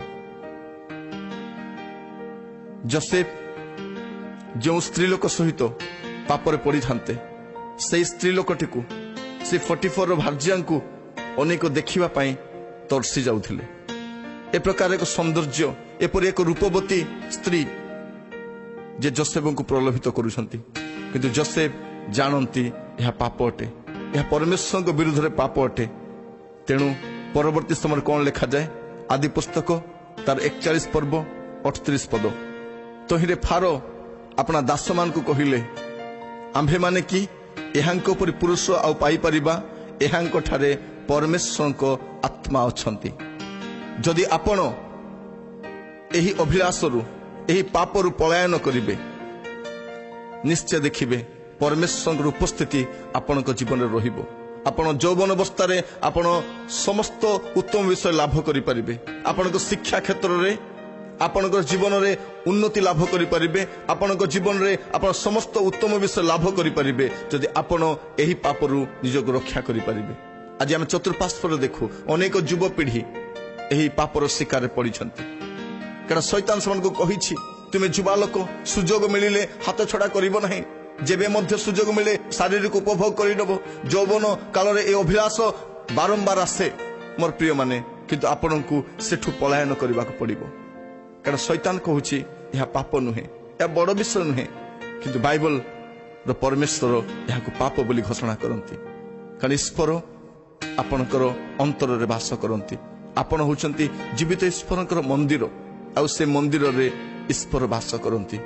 ଆଉ ଏହି ବ୍ୟଭିଚାର, ଏହି ଶାରୀରିକ ସମ୍ପର୍କ ଆପଣଙ୍କୁ ଈଶ୍ୱରଙ୍କ ସହିତ ସମ୍ପର୍କରୁ ବିଚ୍ଛିନ୍ନ କରିବ। ଆଉ ଶୈତାନ ଗୋଟିଏ କଥା ଯୁବାମାନଙ୍କୁ କୁହେ, ତାହା ହେଉଛି କ'ଣ?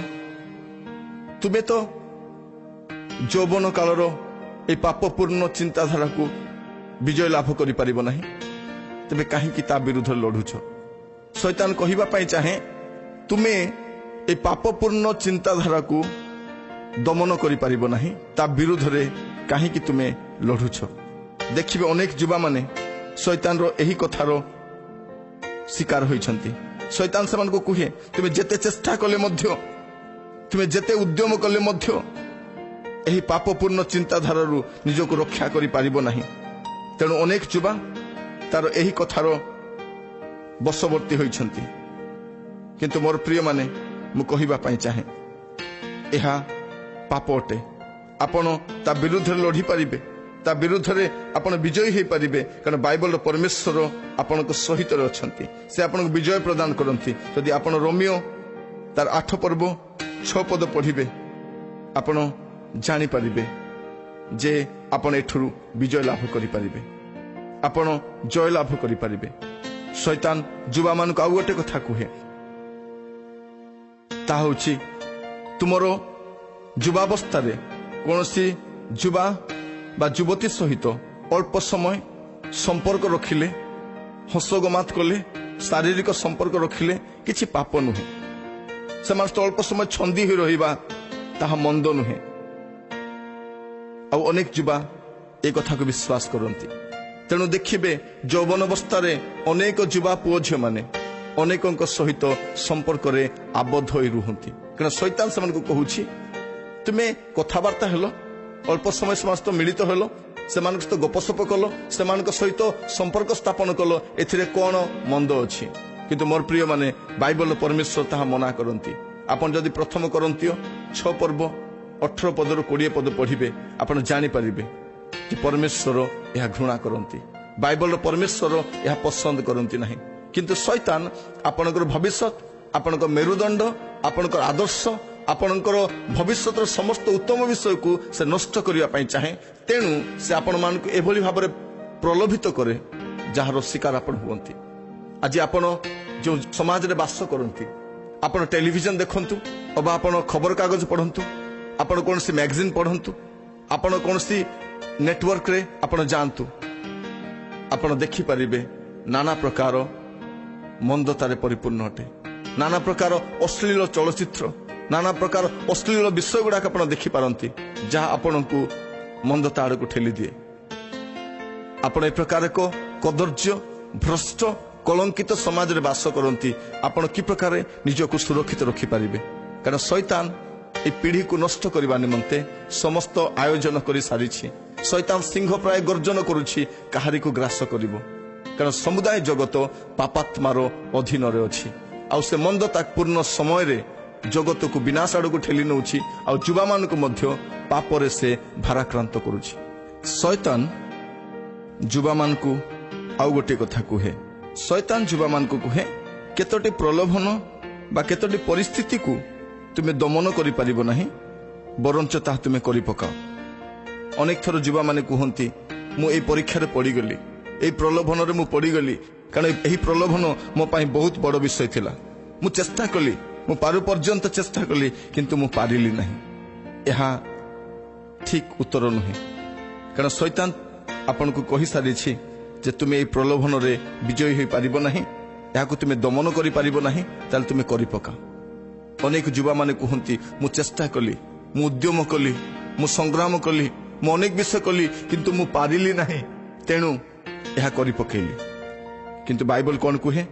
ପ୍ରଥମ କରନ୍ତୀୟ 10 ପର୍ବ ତାର 13 ପଦ, ଏଠାରେ ସ୍ପଷ୍ଟ ଭାବରେ ଲେଖାଯାଏ, ମନୁଷ୍ୟ ପ୍ରତି ଯେଉଁ ପ୍ରକାର ପରୀକ୍ଷା ସ୍ୱାଭାବିକ, ତାହା ଛଡ଼ା ଅନ୍ୟ ପ୍ରକାର ପରୀକ୍ଷା ତୁମ୍ଭମାନଙ୍କ ପ୍ରତି ଘଟିବ ନାହିଁ। କିନ୍ତୁ ଈଶ୍ୱର ବିଶ୍ୱାସ୍ୟ, ସେ ତୁମ୍ଭମାନଙ୍କୁ କୌଣସି ଅସହ୍ୟ ପରୀକ୍ଷାରେ ପରୀକ୍ଷିତ ହେବାକୁ ଦେବେ ନାହିଁ।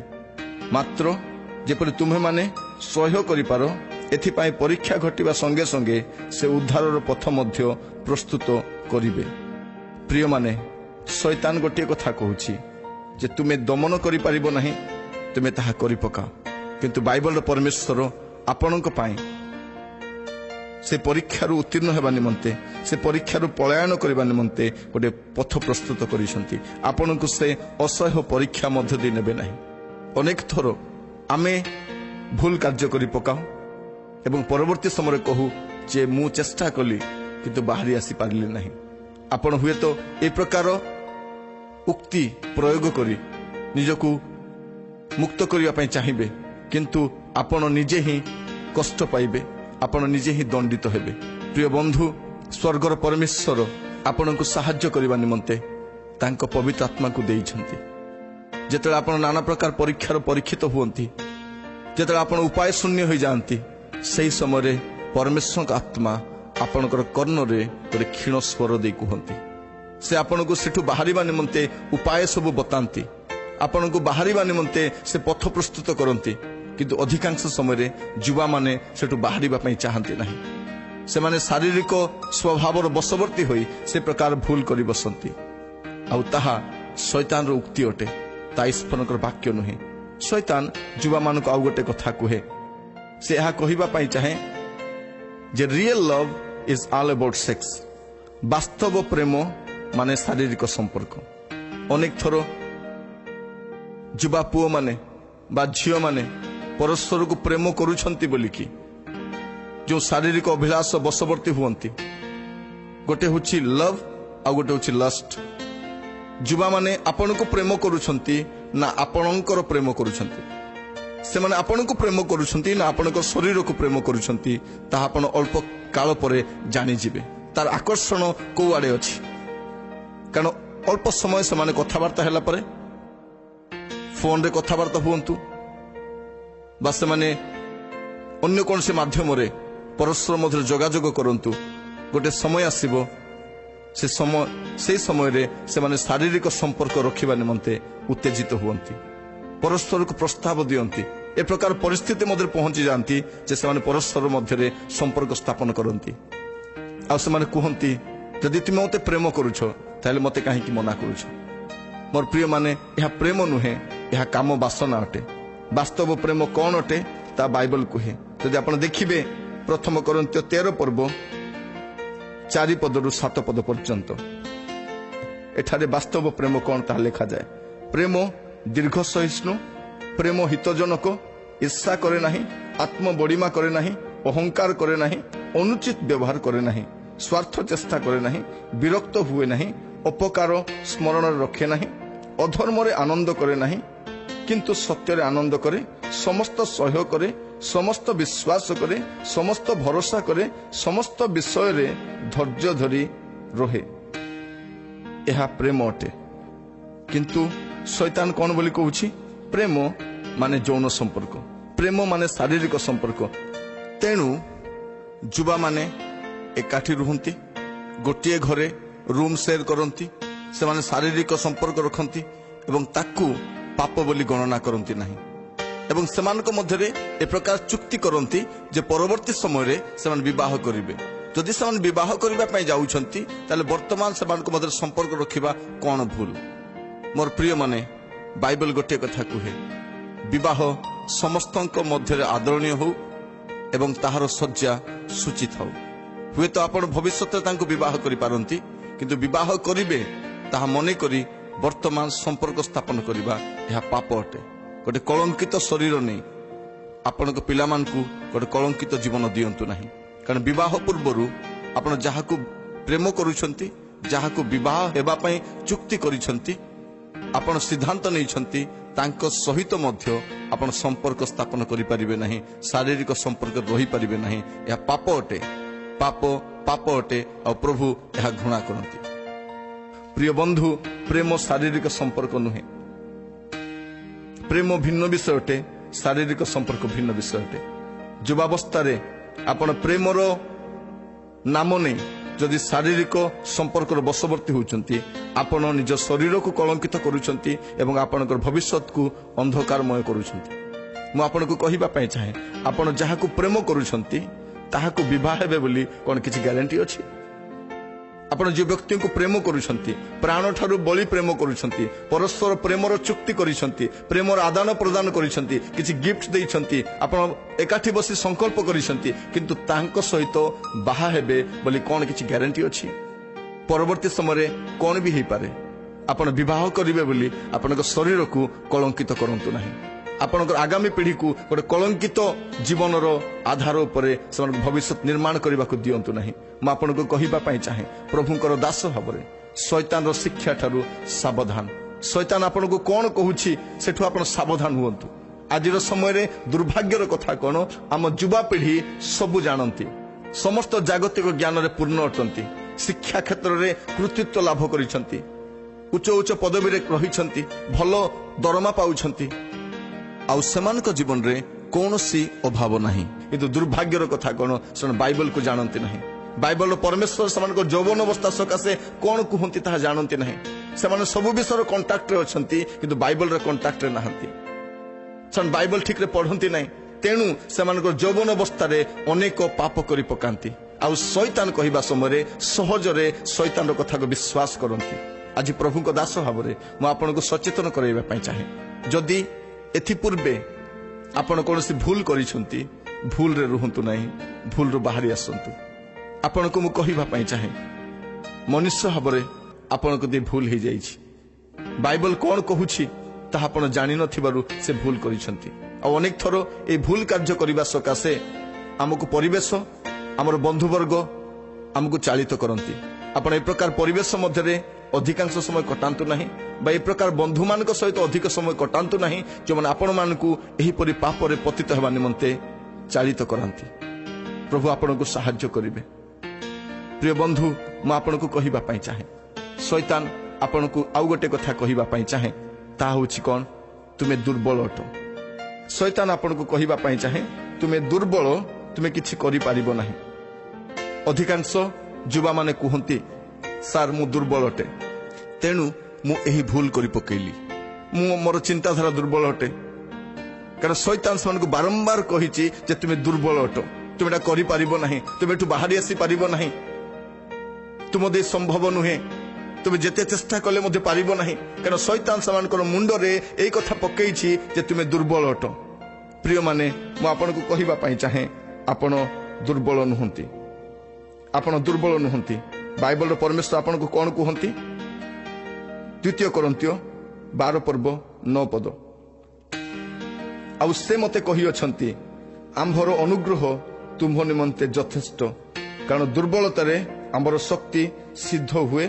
ଅତଏବ ଯେପରି ଖ୍ରୀଷ୍ଟଙ୍କ ଶକ୍ତି ମୋ ଶରୀର ଉପରେ ଅବସ୍ଥାନ କରେ, ଏଥିପାଇଁ ମୁଁ ଅତି ଆନନ୍ଦରେ ବରଞ୍ଚ ମୋହର ଦୁର୍ବଳତାରେ ଦର୍ପ କରିବି। ପ୍ରିୟମାନେ, ଆପଣଙ୍କ ପ୍ରତି ପ୍ରଭୁଙ୍କର ଅନୁଗ୍ରହ ରହିଛି। ଆପଣଙ୍କ ଦୁର୍ବଳତାରେ ତାଙ୍କର ଶକ୍ତି ପ୍ରଦର୍ଶିତ ହୁଏ। ତେଣୁ ମୁଁ ଆପଣଙ୍କୁ କହିବା ପାଇଁ ଚାହେଁ, ଆପଣ ନିଜକୁ ଦୁର୍ବଳ ବୋଲି କୁହନ୍ତୁ ନାହିଁ। ପାଉଲ ଫିଲିପିୟ ମଣ୍ଡଳୀକୁ ଲେଖିବା ସମୟରେ ଗୋଟିଏ କଥା କୁହନ୍ତି, ମୋର ଶକ୍ତିଦାତାଙ୍କ ସାହାଯ୍ୟରେ ମୁଁ ସମସ୍ତ କରିପାରେ। ଆଜି ଆପଣ ମଧ୍ୟ ଆପଣଙ୍କ ଶକ୍ତିଦାତା ସର୍ବଶକ୍ତିମାନ ଯୀଶୁ, ଯେ ଯୌବନ ଅବସ୍ଥାରେ ଜଗତରେ ରହିବା ସମୟରେ ସମସ୍ତ ପାପ ଚିନ୍ତାଧାରା, ସମସ୍ତ ମନ୍ଦତା, ସମସ୍ତ କଳୁଷିତତା ଉପରେ ଜୟଲାଭ କରିଥିଲେ, ଏପରି ଏକ ବିଜୟୀ ଯୀଶୁ ଆପଣଙ୍କ ସହିତ ରହିବା ପାଇଁ ଚାହାନ୍ତି। ଯଦି ଯୀଶୁ ଆପଣଙ୍କ ସହିତ ଅଛନ୍ତି, ଆପଣ ବିଜୟୀ ଜୀବନ କାଟିପାରିବେ। ଆପଣ ମଧ୍ୟ ପାଉଲଙ୍କ ପରି କହିପାରିବେ, ମୋହର ଶକ୍ତିଦାତାଙ୍କ ସାହାଯ୍ୟରେ ମୁଁ ସମସ୍ତ କରିପାରେ। ଶୈତାନ ଯୁବାମାନଙ୍କୁ ଆଉ ଗୋଟେ କଥା କୁହେ, ଯାହା ଯୁବାମାନେ ସହଜରେ ବିଶ୍ୱାସ କରିନିଅନ୍ତି। ସେ କହିବା ପାଇଁ ଚାହେଁ ଯେ ଓରାଲ ସେକ୍ସ ତାହା ସେକ୍ସ ନୁହେଁ, ଆଉ ଓରାଲ ସେକ୍ସ ରଙ୍ଗ ନୁହେଁ। ଆଉ ତୁମେ କଥାବାର୍ତ୍ତାରେ ଯେଉଁ ଯୌନ ବିଷୟରେ ଆଲୋଚନା କରୁଛ, ଶରୀରକୁ ଉତ୍ତେଜନା କଲା ଭଳିଆ କଥାବାର୍ତ୍ତା କରୁଛ, ଶାରୀରିକ ସମ୍ପର୍କ ରଖୁନାହ, କିନ୍ତୁ ସେ ବିଷୟରେ ତୁମେ ବାରମ୍ବାର କଥାବାର୍ତ୍ତା ହେଉଛ, ତାହା ପାପ ନୁହେଁ। ତେଣୁ ଆପଣ ଦେଖିବେ ଅନେକ ଯୁବା ସେମାନେ ଘଣ୍ଟା ଘଣ୍ଟା ଧରି ରାତି ସାରା ଫୋନରେ ଗପନ୍ତି। ସେମାନେ ବିଭିନ୍ନ ପ୍ରକାର ମେସେଜ ପଠାନ୍ତି, ବିଭିନ୍ନ ପ୍ରକାର ଫଟୋ ପ୍ରଦର୍ଶନ କରନ୍ତି, ବିଭିନ୍ନ ଭାବରେ ସେମାନେ ଅଙ୍ଗ ପ୍ରଦର୍ଶନ କରନ୍ତି, କାରଣ ତାହା ସେମାନେ ପାପ ବୋଲି ଭାବନ୍ତି ନାହିଁ। କିନ୍ତୁ ମୋର ପ୍ରିୟମାନେ, ଏହା ପାପ ଅଟେ। ଗୁପ୍ତରେ ଆପଣ ରାତି ସାରା ଯେଉଁ ଗପନ୍ତି, ବିଭିନ୍ନ ପ୍ରକାର ମେସେଜ ପଠାନ୍ତି, ଏଗୁଡ଼ିକ ଆପଣଙ୍କୁ ଉତ୍ତେଜିତ କରୁଛି ଏବଂ ଆପଣଙ୍କୁ ପାପର ବଶବର୍ତ୍ତୀ କରୁଛି। ହୁଏତ ଆପଣଙ୍କୁ ଏହା ପାପ ପରି ମନେ ହେଉନାହିଁ, କିନ୍ତୁ ଏହିପରି କାର୍ଯ୍ୟ କରିବା ଦ୍ୱାରା ଆପଣ କ'ଣ ପବିତ୍ର ଜୀବନ କାଟିପାରିବେ? ଗୋଟେ ନିଷ୍କଳଙ୍କ ଜୀବନ କାଟିପାରିବେ? ଏହାକୁ ଅଧିକାଂଶ ଯୁବପିଢ଼ି, ଶିକ୍ଷିତ ବର୍ଗ ଏହାକୁ ପାପ ବୋଲି କୁହନ୍ତି ନାହିଁ। କିନ୍ତୁ ଆପଣ ଦେଖିବେ ଅଧିକାଂଶ ସମୟରେ ସେମାନେ ଫୋନରେ ଗପନ୍ତି, ବିଭିନ୍ନ ପ୍ରକାର ମେସେଜ ପଠାନ୍ତି, ବିଭିନ୍ନ ପ୍ରକାର ଫଟୋ ପଠାନ୍ତି, ଆଉ ଅଧିକାଂଶ ସମୟରେ ପରସ୍ପରକୁ ଆକର୍ଷିତ କରିବା ନିମନ୍ତେ ଅନେକ ବିଷୟ ସେମାନେ ଭାବଭଙ୍ଗୀ ପ୍ରଦର୍ଶନ କରନ୍ତି। ଏହା ପାପ ଅଟେ। ବାଇବଲର ପରମେଶ୍ୱର ଏହାକୁ ପାପ ବୋଲି ଘୋଷଣା କରନ୍ତି। ଯଦି ଆପଣ ପ୍ରଥମ ଥେସଲୋନିକି 4:3-8 ପଢ଼ିବେ, ଗାଲାତୀୟ 5:19 ପଢ଼ିବେ, ଆପଣ ଜାଣିପାରିବେ ଏହା ପାପ ଅଟେ। ଆପଣଙ୍କର କଥାବାର୍ତ୍ତା, ଆପଣଙ୍କର ଚିନ୍ତାଧାରା ଆପଣ ସଜାଡ଼ନ୍ତୁ, କାରଣ ଏହା ପାପ ଅଟେ। ମୋର ପ୍ରିୟମାନେ, ବାଇବଲ ଗୋଟେ ସ୍ଥାନରେ ଏହା ସ୍ପଷ୍ଟ ଭାବରେ କୁହେ, ବ୍ୟଭିଚାର କରିବା ହିଁ ବ୍ୟଭିଚାର ନୁହେଁ, କିନ୍ତୁ ଜଣକ ପ୍ରତି କାମ ଭାବରେ ଅନେଇବା ମଧ୍ୟ ବ୍ୟଭିଚାର ଅଟେ। ଆପଣଙ୍କ ଚିନ୍ତାଧାରାକୁ ଆପଣ ସଂଯତ କରନ୍ତୁ। ପବିତ୍ର ଆତ୍ମାଙ୍କ ଶକ୍ତିରେ, ପ୍ରଭୁଙ୍କର ଶକ୍ତିରେ ଆପଣଙ୍କର ମନକୁ, ଆପଣଙ୍କ ହୃଦୟକୁ ଈଶ୍ୱରଙ୍କ ବାକ୍ୟରେ ସୁସ୍ଥିର କରନ୍ତୁ। ମୁଁ ଆପଣଙ୍କୁ କହିବା ପାଇଁ ଚାହେଁ, ଏହା ପାପ ଅଟେ। Oral sex is scene. ତେଣୁ ଆପଣଙ୍କର କଥାବାର୍ତ୍ତା, ଆପଣଙ୍କର ଭାବଭଙ୍ଗୀ, ଆପଣଙ୍କର ଭାବର ଆଦାନ ପ୍ରଦାନ ପ୍ରତି ଆପଣ ସଚେତନ ହୁଅନ୍ତୁ। ପ୍ରିୟମାନେ, ମୁଁ ଆପଣଙ୍କୁ କହିବା ପାଇଁ ଚାହେଁ, ଶୈତାନ ଆପଣଙ୍କୁ ଏବେ ପର୍ଯ୍ୟନ୍ତ ଅବାଟରେ ନେଇ ଚାଲିଛି, କିନ୍ତୁ ଆଜି ମଧ୍ୟ ଆପଣ ଫେରି ଆସିପାରିବେ। से जीशु पथरे फेरी आसी पारिबे आपण शांति रे आपण भविष्य को गठन करि पारिबे आपण भविष्य को सुरक्षित करि पारिबे आपण भविष्य रे जहा सहित विवाह करिवे आपण जीवन क्षेपण करिवे आपण शांति रे रहि पारिबे नचेत ए कलंकित स्वभाव आपण को आहुरी सर्वनाश आड़ को नहीं जीव शैतान युवा मान को आउ गोटे मिछ कथा कहे जहाँ युवा माने सहजरे विश्वास करते से कहे जे अल्प मिछ कहवा मंद नुहे जो मिछ मु कहूची ताहा द्वारा जदि कहारी क्षति हो नहीं ताहा पाप नुहे से कहवा पई चाहूची a little white lie never hurt anybody मिछ मिछ अटे मिछ द्वारा हुए तो कहार क्षति हो नहीं बोली भाबुचंती किंतु आपण शैतान रो बसरे पड़ुछंती शैतान रो फांदरे पड़ुछंती आपण छोट मिछटिए कही ताकू लुचाइबा पई आउ गोटे मिछ कथा कहिबे अनेक थर देखिबे युवा माने गोटे स्थान रे जाइथांती बापा माँ जदि पचारती तुमे कोठी जाइथिलो सेमाने गोटे मिछ कथा कहि पकांती मु ट्यूशन जाइथिली मु अमुक जगह को जाइथिली किंतु सेमाने अन्य स्थान को जाइथांती छोट छोट मिछ परवर्ती समय आपणक पई प्रमादर कारण होई पारे अनेक युवा माने दुर्घटनार शिकार होइछंती ए मिछ सकाशे पितामाता को मिछ कही अज्ञात स्थान को जातु नहीं पितामाता को मिछ कही अज्ञात लोक सहित संपर्क स्थापन करंतु नहीं अनेक थर फोन कॉल आसिले आमे जहा सहित कथा हो बेले बेले बापा माँ पचारती गुरुजन पचारती तुम्हें कहा सहित कथा होछ आमे अकस्मात गोटे मिछ कथा कही पकाऊ आ भाबू जा हो मोर बापा माँ जानिले नहीं मोर प्रियजन माने जानिले नहीं मोर प्रिय माने ए प्रकार मिछ आपणकू एक प्रमादपूर्ण गात मध्य को ठेली दउछि तेणु शैतान रो एही कथारे सावधान हुंतु मिछ मिछ अटे शैतान मिछुआ अटे से सबुठारु सुपर मिछुआ अटे से आरंभरू मिछ कही आसी आ से मध्य चाहे आपण माने मध्य कि प्रकार मिछ कहिबे तेणु सावधान होई थांतु प्रभु आपण मान को सहाय्य करंतु आ शैतान आपण को आउ गोटे कथा कहे ताहा होछि तुमको केही भलो पाउ नाहंती तुमको केही भलो पाउ नाहंती आज समय अनेक युवा माने एही कथा कहती जे मते केही भलो पाउ नाहंती मते मो बापा माँ भलो पाउ नाहंती मते मो भाई भौणी भलो पाउ नाहंती मते केही भलो पाउ नाहंती आ सही समय शैतान ए प्रकार जने लोकन को आपण भेटै देबो आ से कहबो मु तुमको भलो पाउछि मु तुम पई मरिबा पई चाहूछि मु तुम पई सब करिबा पई चाहे सही समय युवा माने तार कथा मानि पकांती कारण शैतान से ऑलरेडी कहि सारिछि तुमको केही प्रेम करू नाहंती प्रिय युवा बंधु मु आपनको कहिबा पई चाहे एही जगत रे आपनकर बापा मां को ठारू अधिका प्रेम केही आपनको करि न पारे आपनको निज परिवार लोक ठारू आपनको अधिका प्रेम केही करि न पारे जगत रे दी जण व्यक्ति आपनको पई अधिक मनोयोगी अटंती गोटे होछि आपनकर अभिभावक आ द्वितीयटे होछि मंडलीर पालक प्रचारक माने सेमाने केबे मध्य आपनकर अनिष्ट चिंता करिवे नाही तेणु सेमाने जहाँ भी परामर्श दियंती कौनसी तर्क न करी ग्रहण करि नियंतु कारण सेमाने आपनको प्रेम करंती आपनको निमंते सेमानकर स्वप्न रहिछि आपनकर उत्तम जीवन निमंते सेमाने व्यतिव्यस्त अटंती किंतु शैतान आपनको कहूछि जे तुमको केही प्रेम करू नाहंती बेले बेले युवा माने कथा कहि पकांती मते केही प्रेम करू नाहंती मते केही प्रेम करू नाहंती प्रिय माने थरे शैतान रो सही शिक्षा बाहरी आसतु आपण जानी परिबे जे आपनको प्रेम करिया पय केते लोक अछंती आपनको परिवार मध्यरे आपनको बंधुवर्ग मध्यरे आपनको प्राण परि प्रेम करिबा लोक अछंती तार ऊर्ध्वरे आउ जने व्यक्ति अछंती से होछंती प्रभु यीशु ख्रीष्ट जे आपनको सबुठारु अधिक प्रेम करंती यीशु को परि आउ किए प्रेम करि पारे यीशु को परि आपनको किए अधिक प्रेम करि पारे जदि आपनको तांको प्रेम को आपण देखिया पय चाहंती थरे क्रूस आड़कू अनेई देखंतु आपण क्रूस आड़कू अनेइले जानी परिबे जे यीशु आपनको केते प्रेम करंती प्रथम जोहन 4 पर्व 16 पद एटा लिखा जाए पुणी आंभ मान प्रति ईश्वरंकर जो प्रेम अछि ता आंभे माने जानी अछु और विश्वास करि अछु ईश्वर तो प्रेम जे प्रेम रे रहे से ईश्वर को ठारे रहे और ईश्वर ताहा ठारे रुहंती एटा लिखा जाए ईश्वर तो प्रेम ईश्वर परि प्रेम आपण को केही करि न पारंती शैतान कहूछि तुमको केही प्रेम करू नाहंती तेणु देखिबे अनेक युवा माने निशाद्रव्य सेवन करंती और बाटरे जानती आत्महत्या करंती नाना प्रकार असंगत कलुषित कार्य लिप्त रुहंती कारण भाबंती मोर बंचिबार कि लाभ मते तो केही भलो पाउ नाहंती ମୋତେ ତ କେହି ଭଲ ପାଉନାହାନ୍ତି, ମୋର ଏଇ କାର୍ଯ୍ୟକୁ କେହି ସମର୍ଥନ କରୁନାହାନ୍ତି, ମୋ ପାଇଁ କେହି ଚିନ୍ତା କରୁନାହାନ୍ତି। କାରଣ ଶୈତାନ ସେମାନଙ୍କ ମୁଣ୍ଡରେ ଏଇ କଥା ପକାଇଛି ଯେ କେହି ତୁମକୁ ପ୍ରେମ କରୁନାହାନ୍ତି। ପ୍ରିୟମାନେ, ଜଗତରେ ଆପଣଙ୍କୁ କେହି ପ୍ରେମ କରନ୍ତୁ ବା ନ କରନ୍ତୁ, ଆପଣଙ୍କୁ ପ୍ରେମ କରିବା ପାଇଁ ଜଣେ ଈଶ୍ୱର ଅଛନ୍ତି ଯେ ଆପଣଙ୍କ ପାଇଁ ପ୍ରାଣ ଦେଇଛନ୍ତି।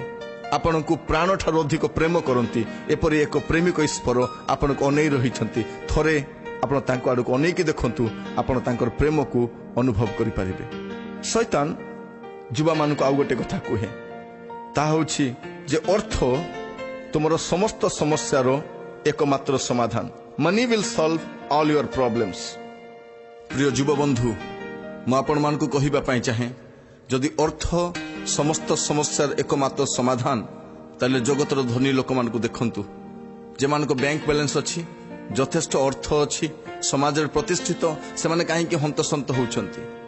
ଶୈତାନ ଆପଣଙ୍କର ମତିଭ୍ରମ କରୁଛି ଯେ ଅର୍ଥ ଗୋଟିଏ ସମୟ ଆସିବ କୌଣସି କାମରେ ଆସିବ ନାହିଁ। ଅର୍ଥ ଆପଣଙ୍କ ସମସ୍ତ ସମସ୍ୟାର ଏକମାତ୍ର ସମାଧାନ ନୁହେଁ। ତେଣୁ ଅର୍ଥ ପଥରେ ଆପଣ କାଙ୍ଗାଳି ହୋଇ ବୁଲନ୍ତୁ ନାହିଁ। ଅର୍ଥ ଉପାର୍ଜନ କରିବା ପାଇଁ ଆପଣଙ୍କର ସମୟ, ଆପଣଙ୍କ ସ୍ୱପ୍ନ, ଆପଣଙ୍କ ଜୀବନକୁ ଜଳାଞ୍ଜଳି କରନ୍ତୁ ନାହିଁ, କାରଣ ଅର୍ଥ ସବୁ କିଛି ନୁହେଁ। ଅର୍ଥ କାମରେ ଆସି ନାହିଁ। ଯଦି ପ୍ରଭୁ ଆପଣଙ୍କ ସହିତ ଅଛନ୍ତି, ଯୀଶୁ ଆପଣଙ୍କ ସହିତ ଅଛନ୍ତି, ଆଜି ହୁଏତ ଆପଣଙ୍କ ପାଖରେ ଅର୍ଥ ନାହିଁ, କିନ୍ତୁ ଯୀଶୁ ଯଦି ଅଛନ୍ତି ଆପଣଙ୍କ ଜୀବନରେ ସମସ୍ତ ଆଶୀର୍ବାଦ ଆସିବ। ଯୀଶୁଙ୍କ ସହିତରେ ରୁହନ୍ତୁ, ସେହି ସମୟରେ ହିଁ ଅର୍ଥ କାମରେ ଆସିବ। ନଚେତ୍ ଆପଣଙ୍କ ଅର୍ଥ ଆପଣଙ୍କର ଜୀବନର ସମସ୍ତ ଅନರ್ಥର ମୂଳ କାରଣ ହେବ। ଅର୍ଥ ସମସ୍ତ ସମସ୍ୟାର ସମାଧାନ ନୁହେଁ, ଅର୍ଥ ସମସ୍ୟାର ଆରମ୍ଭ ଅଟେ। ଯଦି ଆଜି ଯୁବାମାନେ ଅବାଟରେ ଯାଉଛନ୍ତି, ଆଜି ଯଦି ପରିବାରରେ ସମସ୍ୟା ଅଛି, ଦେଶରେ ସମସ୍ୟା ଅଛି, ତାର ଗୋଟିଏ କାରଣ ଅର୍ଥ ମୂଳ କାରଣ ଅଟେ। ଅର୍ଥ ଆପଣଙ୍କ ସମସ୍ୟାର ସମାଧାନ ନୁହେଁ। ପୁଣି ଶେଷରେ ମୁଁ ଆପଣମାନଙ୍କୁ କହିବା ପାଇଁ ଚାହେଁ, ଶୈତାନ ଆପଣଙ୍କୁ କ'ଣ କୁହେ ଆପଣ ଜାଣନ୍ତି କି? ଶୈତାନ କହିବା ପାଇଁ ଚାହେଁ, ସ୍ୱର୍ଗ ବୋଲି କିଛି ନାହିଁ, ଏହା ଏକ ସ୍ୱପ୍ନ, ଏହା ଏକ ବାସ୍ତବ ବିଷୟ ନୁହେଁ। ଶୈତାନ ଅନେକ ଯୁବାଙ୍କୁ କହିଛି ସ୍ୱର୍ଗ ବୋଲି କିଛି ନାହିଁ, ଏହା ଏକ ସ୍ୱପ୍ନ ଅଟେ। ଲୋକମାନଙ୍କୁ ଭ୍ରମିତ କରିବା ନିମନ୍ତେ ଏହା କିଛି ଲୋକଙ୍କର ଚିନ୍ତାଧାରା ଅଟେ। କାରଣ ଶୈତାନ ତ ଜାଣିଛି ସେ ସ୍ୱର୍ଗକୁ ଯିବ ନାହିଁ, ତେଣୁ ସେ ଚାହେଁ ଯୁବାମାନଙ୍କୁ ଏହା କହିବା ନିମନ୍ତେ ସ୍ୱର୍ଗ ବୋଲି କିଛି ନାହିଁ। ପ୍ରିୟ ବନ୍ଧୁ, ସ୍ୱର୍ଗ ବୋଲି ଯଦି କିଛି ନାହିଁ, ତାହେଲେ ପ୍ରକାଶିତ ବାକ୍ୟର ଶେଷ 2ଟି ଅଧ୍ୟାୟ କାହିଁକି ଲେଖାଗଲା? ପ୍ରକାଶିତ ବାକ୍ୟ 21 ପର୍ବ ଏବଂ 22 ପର୍ବ ସ୍ପଷ୍ଟ ଭାବରେ କୁହେ ଯେ ସ୍ୱର୍ଗ ଅଛି। ଏ ଜଗତର ଶେଷରେ ଆପଣ ଅନନ୍ତ କାଳ ନିମନ୍ତେ ଈଶ୍ୱରଙ୍କ ରାଜ୍ୟ ରହିବା ପାଇଁ ଯିବେ। ସେ ସ୍ୱର୍ଗ ରାଜ୍ୟ ରହିବେ। ଏ ଜଗତ ତ ନଷ୍ଟ ହୋଇଯିବ, ଏ ଜଗତରୁ ଆପଣ କିଛି ନେଇପାରିବେ ନାହିଁ। ଆପଣଙ୍କ ଶିକ୍ଷା ଏଇଠି ରହିଯିବ, ଆପଣଙ୍କ ସୁଖ୍ୟାତି ଏଇଠି ରହିଯିବ, ଆପଣଙ୍କ ଧନରତ୍ନ ଏଇଠି ରହିଯିବ, ଆପଣ ଯାହା ପ୍ରତିଷ୍ଠା କରିଛନ୍ତି ଜଗତରେ ରହିଯିବ, କେବଳ ଆପଣ ଯାଇପାରିବେ। କିନ୍ତୁ ଶୈତାନ ଯୁବାମାନଙ୍କୁ କହୁଛି ସ୍ୱର୍ଗ କିଛି ନାହିଁ। ଯୁବାମାନେ ସାଧାରଣତଃ କୁହନ୍ତି, ଜିନା यहाँ मरना यहाँ, इसके सिवा जाना कहाँ। ମୋର ପ୍ରିୟମାନେ, ଗୋଟେ ସ୍ଥାନ ଅଛି, ମୃତ୍ୟୁ ପରେ ଆପଣ ପହଞ୍ଚିଯିବେ। ସ୍ୱର୍ଗ ଅଛି ମୋର ପ୍ରିୟ ବନ୍ଧୁ। ଶୈତାନର କଥାରେ ଆପଣଙ୍କ ମତିଭ୍ରମ ନ ହଉ, ଶୈତାନର କଥାରେ ଆପଣ ଭ୍ରମିତ ହୁଅନ୍ତୁ ନାହିଁ, କାରଣ ସ୍ୱର୍ଗ ଅଛି। ବାଇବଲ ସ୍ପଷ୍ଟ ଭାବରେ କୁହେ, ପ୍ରଭୁ ଯୀଶୁ ଖ୍ରୀଷ୍ଟ ସ୍ପଷ୍ଟ ଭାବରେ କୁହନ୍ତି, ବାଇବଲର ପ୍ରଚାରକମାନେ ସ୍ପଷ୍ଟ ଭାବରେ କୁହନ୍ତି ଯେ ସ୍ୱର୍ଗ ଅଛି। ଆଉ ପ୍ରଭୁ ଯୀଶୁ ଖ୍ରୀଷ୍ଟ ମଧ୍ୟ ଆସି କହିଲେ, ମନ ପରିବର୍ତ୍ତନ କର, କାରଣ ସ୍ୱର୍ଗ ରାଜ୍ୟ ସନ୍ନିକଟ। ବାଇବଲ ଆମମାନଙ୍କୁ କୁହେ ଆମେ କି ପ୍ରକାର ସ୍ୱର୍ଗକୁ ଯାଇପାରିବା। ଏ ଜଗତ ତ ନଷ୍ଟ ହୋଇଯିବ, ଏ ଜଗତ ତ ବିନାଶ ଆଡ଼କୁ ଯାଉଛି, କିନ୍ତୁ ଆପଣ ରକ୍ଷା ପାଇଯିବେ ଯଦି ଆପଣ ଶୈତାନର କଥାରେ ମୁଣ୍ଡ ଖେଳାଇବେ ନାହିଁ, ଶୈତାନର କଥାରେ ମୁଣ୍ଡ ପୁରେଇବେ ନାହିଁ। ଶୈତାନ ତ କହୁଛି ସ୍ୱର୍ଗ ବୋଲି କିଛି ନାହିଁ, ସେ କହୁଛି heaven is a stupid dream. କିନ୍ତୁ ମୋର ପ୍ରିୟମାନେ, ଏହା ସ୍ୱପ୍ନ ନୁହେଁ, ଏହା ଏକ ବାସ୍ତବ ବିଷୟ। ପ୍ରଭୁ ଆପଣମାନଙ୍କୁ ସାହାଯ୍ୟ କରନ୍ତୁ। ଶୈତାନର କଥାରେ ତିଳେ ହେଲେ ମୁଣ୍ଡ ପୁରାନ୍ତୁ ନାହିଁ, ଶୈତାନର କଥା ମାନନ୍ତୁ ନାହିଁ। ସେ କେବଳ ବଧ କରେ, ବିନାଶ କରେ। ସେଦିନ ଅନନ୍ତ ଅଗ୍ନିରେ ନିକ୍ଷେପ ହେବ। ଆଉ ସେ ଚାହୁଁଛି ସେ ଯିବା ସମୟରେ ଅନ୍ୟମାନଙ୍କ ମଧ୍ୟ ସାଥିରେ ନେଇକି ଯିବ। କିନ୍ତୁ ମୋର ପ୍ରିୟ ଯୁବବନ୍ଧୁ, ଆଜି ଆପଣଙ୍କ ଜୀବନକୁ ସଜାଡ଼ି ପାରିବେ। ଶୈତାନ ଯାହା ବି କହୁ ପଛେ ତା କଥାରେ ଆପଣ କାନ ଦିଅନ୍ତୁ ନାହିଁ। ପ୍ରଭୁଙ୍କ କଥା ଶୁଣନ୍ତୁ। ବାଇବଲ କ'ଣ କହୁଛି ତାହା ଶୁଣନ୍ତୁ। ଈଶ୍ୱରଙ୍କର ସଦ୍ଭକ୍ତ ମାନେ କ'ଣ କହୁଛନ୍ତି ତାହା ଶୁଣନ୍ତୁ। ଆଉ ତଦନୁଯାୟୀ ଆପଣଙ୍କ ଜୀବନକୁ ସଜାଡ଼ନ୍ତୁ। ଆପଣ ବାସ୍ତବ ସୁଖ ପାଇପାରିବେ, ଜଗତରେ ସ୍ଥାପିତ ହୋଇପାରିବେ ଏବଂ ଜଗତ ପରେ ମଧ୍ୟ ଅନନ୍ତ କାଳ ପ୍ରଭୁଙ୍କ ରାଜ୍ୟରେ ରହିପାରିବେ। ପ୍ରଭୁ ଆପଣମାନଙ୍କୁ ସାହାଯ୍ୟ କରନ୍ତୁ। ଆସନ୍ତୁ ଆମମାନେ ପ୍ରାର୍ଥନା କରିବା ପାଇଁ ଯିବା, ନିଜ ଜୀବନକୁ ସମୀକ୍ଷା କରିବା। ମୁଁ କ'ଣ ଶୈତାନର କଥା ଶୁଣିଛି କି? ଶୈତାନର କଥା ଅନୁସାରେ ଚାଳିତ ହୋଇଛି କି? ଶୈତାନ ତ ମୋତେ କହିଛି ଯେ ଧନ ଜ୍ଞାନ ପ୍ରତିଷ୍ଠା ତୋ ପାଇଁ ଯଥେଷ୍ଟ। ସେ କହିଛି ତୋର ଭବିଷ୍ୟତ କିଛି ନାହିଁ, କିନ୍ତୁ ମୋର ପ୍ରିୟମାନେ ଆପଣଙ୍କର ଭବିଷ୍ୟତ ଯୀଶୁଙ୍କ ହସ୍ତରେ ଅଛି। ଶୈତାନ ଆପଣଙ୍କୁ ଭ୍ରମିତ କରିଛି, ଯୌବନ କାଳର ଅଭିଳାଷରେ ଠେଲି ଦେଇଛି। ସେ କହିଛି ଖ୍ରୀଷ୍ଟିଆନ ଜୀବନ କିଛି ନାହିଁ, ଏହା ନିରସ, ଏହା ଫମ୍ପା ଅଟେ ବୋଲି। କିନ୍ତୁ ମୋର ପ୍ରିୟମାନେ, ଖ୍ରୀଷ୍ଟଙ୍କ ଠାରେ ଆପଣ ଆନନ୍ଦ ପାଇବେ, ଶାନ୍ତି ପାଇବେ, ବଞ୍ଚିବାର ମାର୍ଗ ପାଇପାରିବେ। ଶୈତାନ ଅନେକ ଥର କହିଛି ପାପ ବୋଲି କିଛି ନାହିଁ, ତତେ ଯାହା ଇଚ୍ଛା ତାହା କରିପକା। କିନ୍ତୁ ମୋର ପ୍ରିୟମାନେ, ଆପଣ ଯେକୌଣସି ପାପ କରିଛନ୍ତି ତାହା ପରିଣତି ଆପଣଙ୍କୁ ଭୋଗିବାକୁ ପଡ଼ିବ। ପାପରୁ ବାହାରି ଆସିପାରିବେ। ଆଜି ଯଦି କୌଣସି ମନ୍ଦ ସମ୍ପର୍କରେ ଛନ୍ଦି ହୋଇଛନ୍ତି, ବିବାହ ପୂର୍ବରୁ ଯୁବା ଯୁବତୀମାନେ ଯଦି କୌଣସି ପ୍ରେମରେ ପଡ଼ିଯାଇଛନ୍ତି, ଅବାଟରେ ଚାଲି ଯାଇଛନ୍ତି, ଆଜି ଆପଣ ଫେରି ଆସିପାରିବେ। ଏହି ପ୍ରାର୍ଥନା କରିବା ସମୟରେ ନିଜକୁ ସମର୍ପଣ କରନ୍ତୁ। ଶୈତାନ କହିଛି ତୁମେ ପ୍ରଲୋଭନରେ ପଡ଼ିବା ସମୟରେ ବ୍ୟତିବ୍ୟସ୍ତ ହୁଅ ନାହିଁ, ତାହା ତ ସାଧାରଣ ବିଷୟ, ତୁମେ କରିପକାଅ। ଯଦି ତାହାର କଥା ଶୁଣି ଆପଣ କୌଣସି ଫାନ୍ଦରେ ପଡ଼ିଯାଇଛନ୍ତି, କୌଣସି ପାପର ଶିକାର ହୋଇଛନ୍ତି, ଆଜି ପ୍ରାର୍ଥନା କରନ୍ତୁ, କ୍ଷମା ମାଗନ୍ତୁ। ପ୍ରଭୁ, ମୁଁ ଆପଣଙ୍କର କଥା ଶୁଣିଲି ନାହିଁ, ଶୈତାନର କଥା ମାନି ଯାଇଛି, ମୋତେ ଦୟାକରି କ୍ଷମା କର। ଶୈତାନ କହିଛି ବାସ୍ତବ ପ୍ରେମ ମାନେ ଶାରୀରିକ ସମ୍ପର୍କ। ମୋର ପ୍ରିୟମାନେ, ପ୍ରେମ ଶାରୀରିକ ସମ୍ପର୍କ ନୁହେଁ, ପ୍ରେମ ଏକ ବାସନା ନୁହେଁ, ପ୍ରେମ ଏକ ମନ୍ଦ ବିଷୟ ନୁହେଁ। କିନ୍ତୁ ଶୈତାନ ଆପଣମାନଙ୍କୁ ଶାରୀରିକ ମନ୍ଦତା ମଧ୍ୟରେ ଠେଲି ଦେଇଛି, ଆପଣଙ୍କୁ ଏ ପାପ ମଧ୍ୟରେ ପକାଇ ଦେଇଛି। ଆଜି କ୍ଷମା ମାଗିପାରିବେ, ବାହାରି ଆସିପାରିବେ। ଯଦି ଭୁଲରେ ସୁଦ୍ଧା ଆପଣମାନେ ବିବାହ ପୂର୍ବରୁ କୌଣସି ଶାରୀରିକ ସମ୍ପର୍କରେ ଲିପ୍ତ ଅଛନ୍ତି, ଆଜି କ୍ଷମା ମାଗିପାରିବେ। ପ୍ରିୟ ବନ୍ଧୁ, ଆପଣ ଦୁର୍ବଳ ନୁହନ୍ତି। ଶୈତାନ ଆପଣ ଦୁର୍ବଳ ବୋଲି କହିକି ଆପଣଙ୍କୁ ଦୁର୍ବଳତାରେ ପକାଇ ଦେଇଛି। ବର୍ତ୍ତମାନ ଆପଣ କ୍ଷମା ମାଗି ଆସିପାରିବେ। ହୁଏତ ଆପଣ କଥାବାର୍ତ୍ତା କରିଛନ୍ତି, କାରଣ ଶୈତାନ କହିଛି ଓରାଲ ସେକ୍ସ କିଛି ନୁହେଁ, ତେବେ କଥାବାର୍ତ୍ତା ଯାହା ବି କରିପାରିବ। ତାହାର କଥା ଶୁଣି ଆପଣ ଦିବାରାତ୍ର ଗପିଛନ୍ତି, ଅନେକ ମେସେଜ ପଠାଇଛନ୍ତି, ଅନେକ ଚାଟିଂ କରିଛନ୍ତି, କିନ୍ତୁ ଏବେ କ୍ଷମା ମାଗି ନିଅନ୍ତୁ। ଶୈତାନ କହିଛି ଅଳ୍ପ ମିଛ କହି ପକାଅ, କିଛି କାହାର କ୍ଷତି ହେଉନାହିଁ, କିନ୍ତୁ ଆଜି ଆପଣ କ୍ଷମା ମାଗିପାରିବେ। ପ୍ରଭୁଙ୍କୁ କହିପାରିବେ, ପ୍ରଭୁ ମୋତେ କ୍ଷମା କର, କାରଣ ସେ ତ ସବୁ ଦେଖନ୍ତି। ପ୍ରିୟ ଯୁବବନ୍ଧୁ, ପ୍ରଭୁ ଆପଣଙ୍କର ସମସ୍ତ ବିଷୟ ଦେଖୁଛନ୍ତି। ଆସନ୍ତୁ ଚକ୍ଷୁ ବନ୍ଦ କରିବା ଏବଂ 2 ମିନିଟ୍ ନୀରବତାରେ ଈଶ୍ୱରଙ୍କ ଆଡ଼କୁ ଅନେଇବା, ନିଜକୁ ସମୀକ୍ଷା କରିବା, ସମର୍ପିତ ହେବା।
हे पिता परमेश्वर, आपणकर पुत्र जीशुଙ୍କ नामରେ ଆମେ ଆପଣଙ୍କର ନିକଟବର୍ତ୍ତୀ ହେଉଛୁ। ପ୍ରଭୁ, ମୋର ପ୍ରିୟ ଯୁବା ଭାଇ ଭଉଣୀମାନେ ଯଦି କୌଣସି ଗୁପ୍ତ ପାପରେ ଅଜ୍ଞାନବଶତଃ ଶୈତାନର ବଶବର୍ତ୍ତୀ ହୋଇ ଯାହା ବି ସେମାନେ ପାପ କରିଛନ୍ତି, ଆଜି ଖେଦିତ ହୋଇ, ଆଜି ଦୁଃଖିତ ହୋଇ, ମନର ବେଦନା ସହିତ ପ୍ରଭୁ ଅଶ୍ରୁପାତ ସହିତ ମଥାନତ କରି ପାପ ସ୍ୱୀକାର କରୁଛନ୍ତି ପିତା। ପ୍ରଭୁ ସେମାନଙ୍କ ପ୍ରତି ଆପଣଙ୍କ ଦୟା ପ୍ରଦର୍ଶିତ ହଉ। ପ୍ରଭୁ ଆଜି ନିଜ ଜୀବନ ସଜାଡ଼ିବା ପାଇଁ ସାହାଯ୍ୟ କର, ଅବାଟରୁ ବାହୁଡ଼ି ଆସିବା ପାଇଁ ସାହାଯ୍ୟ କର। ଆପଣଙ୍କୁ ଦୁଃଖ ଦେଇଛୁ ପ୍ରଭୁ, ଆପଣଙ୍କର ବିରୁଦ୍ଧରେ ଯାଇଛୁ ପ୍ରଭୁ, ଆମକୁ କ୍ଷମା କର। ପବିତ୍ର ଆତ୍ମା ସାହାଯ୍ୟ କର, ଆପଣଙ୍କର କଥା ଅନୁସାରେ ଚାଲିପାରିବୁ ସେଥିପାଇଁ ସାହାଯ୍ୟ କର। ଆଜିଠାରୁ ପ୍ରଭୁ ବାକ୍ୟର ବାଧ୍ୟ ହେବା ପାଇଁ ଦିଅ ପ୍ରଭୁ। ପ୍ରଭୁ ଆଜି ଅବାଟରେ ଯାଇ ପ୍ରଭୁ ଅନେକ ଦୂର ଚାଲି ଯାଇଛୁ ପିତା। ଆଜି ଯେଉଁମାନେ ମଧ୍ୟ ଫେରି ଆସିଛନ୍ତି ପ୍ରଭୁ, ଯେଉଁମାନେ ମଧ୍ୟ ପ୍ରଭୁ ଅନୁତପ୍ତ ହୃଦୟରେ ଫେରି ଆସିଛନ୍ତି ରାଜା, ପ୍ରତ୍ୟେକଙ୍କ ପ୍ରତି ଦୟା ପ୍ରଦର୍ଶନ ହଉ। ପ୍ରଭୁ ଦୟା କର ରାଜା, ସେମାନଙ୍କୁ ପବିତ୍ର ଆତ୍ମାଙ୍କ ଶକ୍ତିରେ ପରିପୂର୍ଣ୍ଣ କର। ମନ୍ଦ ସମ୍ପର୍କରୁ, ଗୁପ୍ତ ପାପରୁ ବାହାରି ଆସିବା ପାଇଁ ସାହାଯ୍ୟ କର। ସେମାନଙ୍କର ଭବିଷ୍ୟତ ଆପଣଙ୍କ ହସ୍ତରେ ସୁରକ୍ଷିତ ଅଛି। ସେମାନେ ଯେପରି ଆପଣଙ୍କ ହସ୍ତରେ ସ୍ଥିର ହୋଇ ରହିପାରିବେ ଏଥି ନିମନ୍ତେ ସାହାଯ୍ୟ କର। ରାଜାମାନଙ୍କର ରାଜା, ପ୍ରଭୁମାନଙ୍କର ପ୍ରଭୁ, ସେମାନେ ଯେକୌଣସି ପାପରେ ଲିପ୍ତ ରହିଛନ୍ତି, ଆଜି ଅନୁତାପ ସହିତ ଫେରି ଆସିଛନ୍ତି, ଅନୁଗ୍ରହ କର ପ୍ରଭୁ। ଜଗତର ଜୀବନ ନିମନ୍ତେ ନୁହେଁ ପ୍ରଭୁ, ଅନନ୍ତ କାଳ ଯେପରି ଆପଣଙ୍କ ସହିତ ଶାନ୍ତିରେ ରହିପାରିବେ ଏଥି ନିମନ୍ତେ ଜୀବନ ସଜାଡ଼ିବା ପାଇଁ ସାହାଯ୍ୟ କର ପ୍ରଭୁ। ଏହି ଜୀବନରେ ମଧ୍ୟ ଆଶୀର୍ବାଦ କର। ଆମ୍ଭମାନଙ୍କୁ ପ୍ରେମ କରି କ୍ରୁଶରେ ହତ ହୋଇଥିବା, ପୁଣି ପୁନରୁତ୍ଥିତ ହୋଇଥିବା ସେ ମୃତ୍ୟୁଞ୍ଜୟ ଯୀଶୁଙ୍କ ନାମରେ ଏ ପ୍ରାର୍ଥନା ଉତ୍ସର୍ଗ କରୁଛୁ, ଦୟାରେ ଗ୍ରହଣ କରନ୍ତୁ। ଆମେନ୍।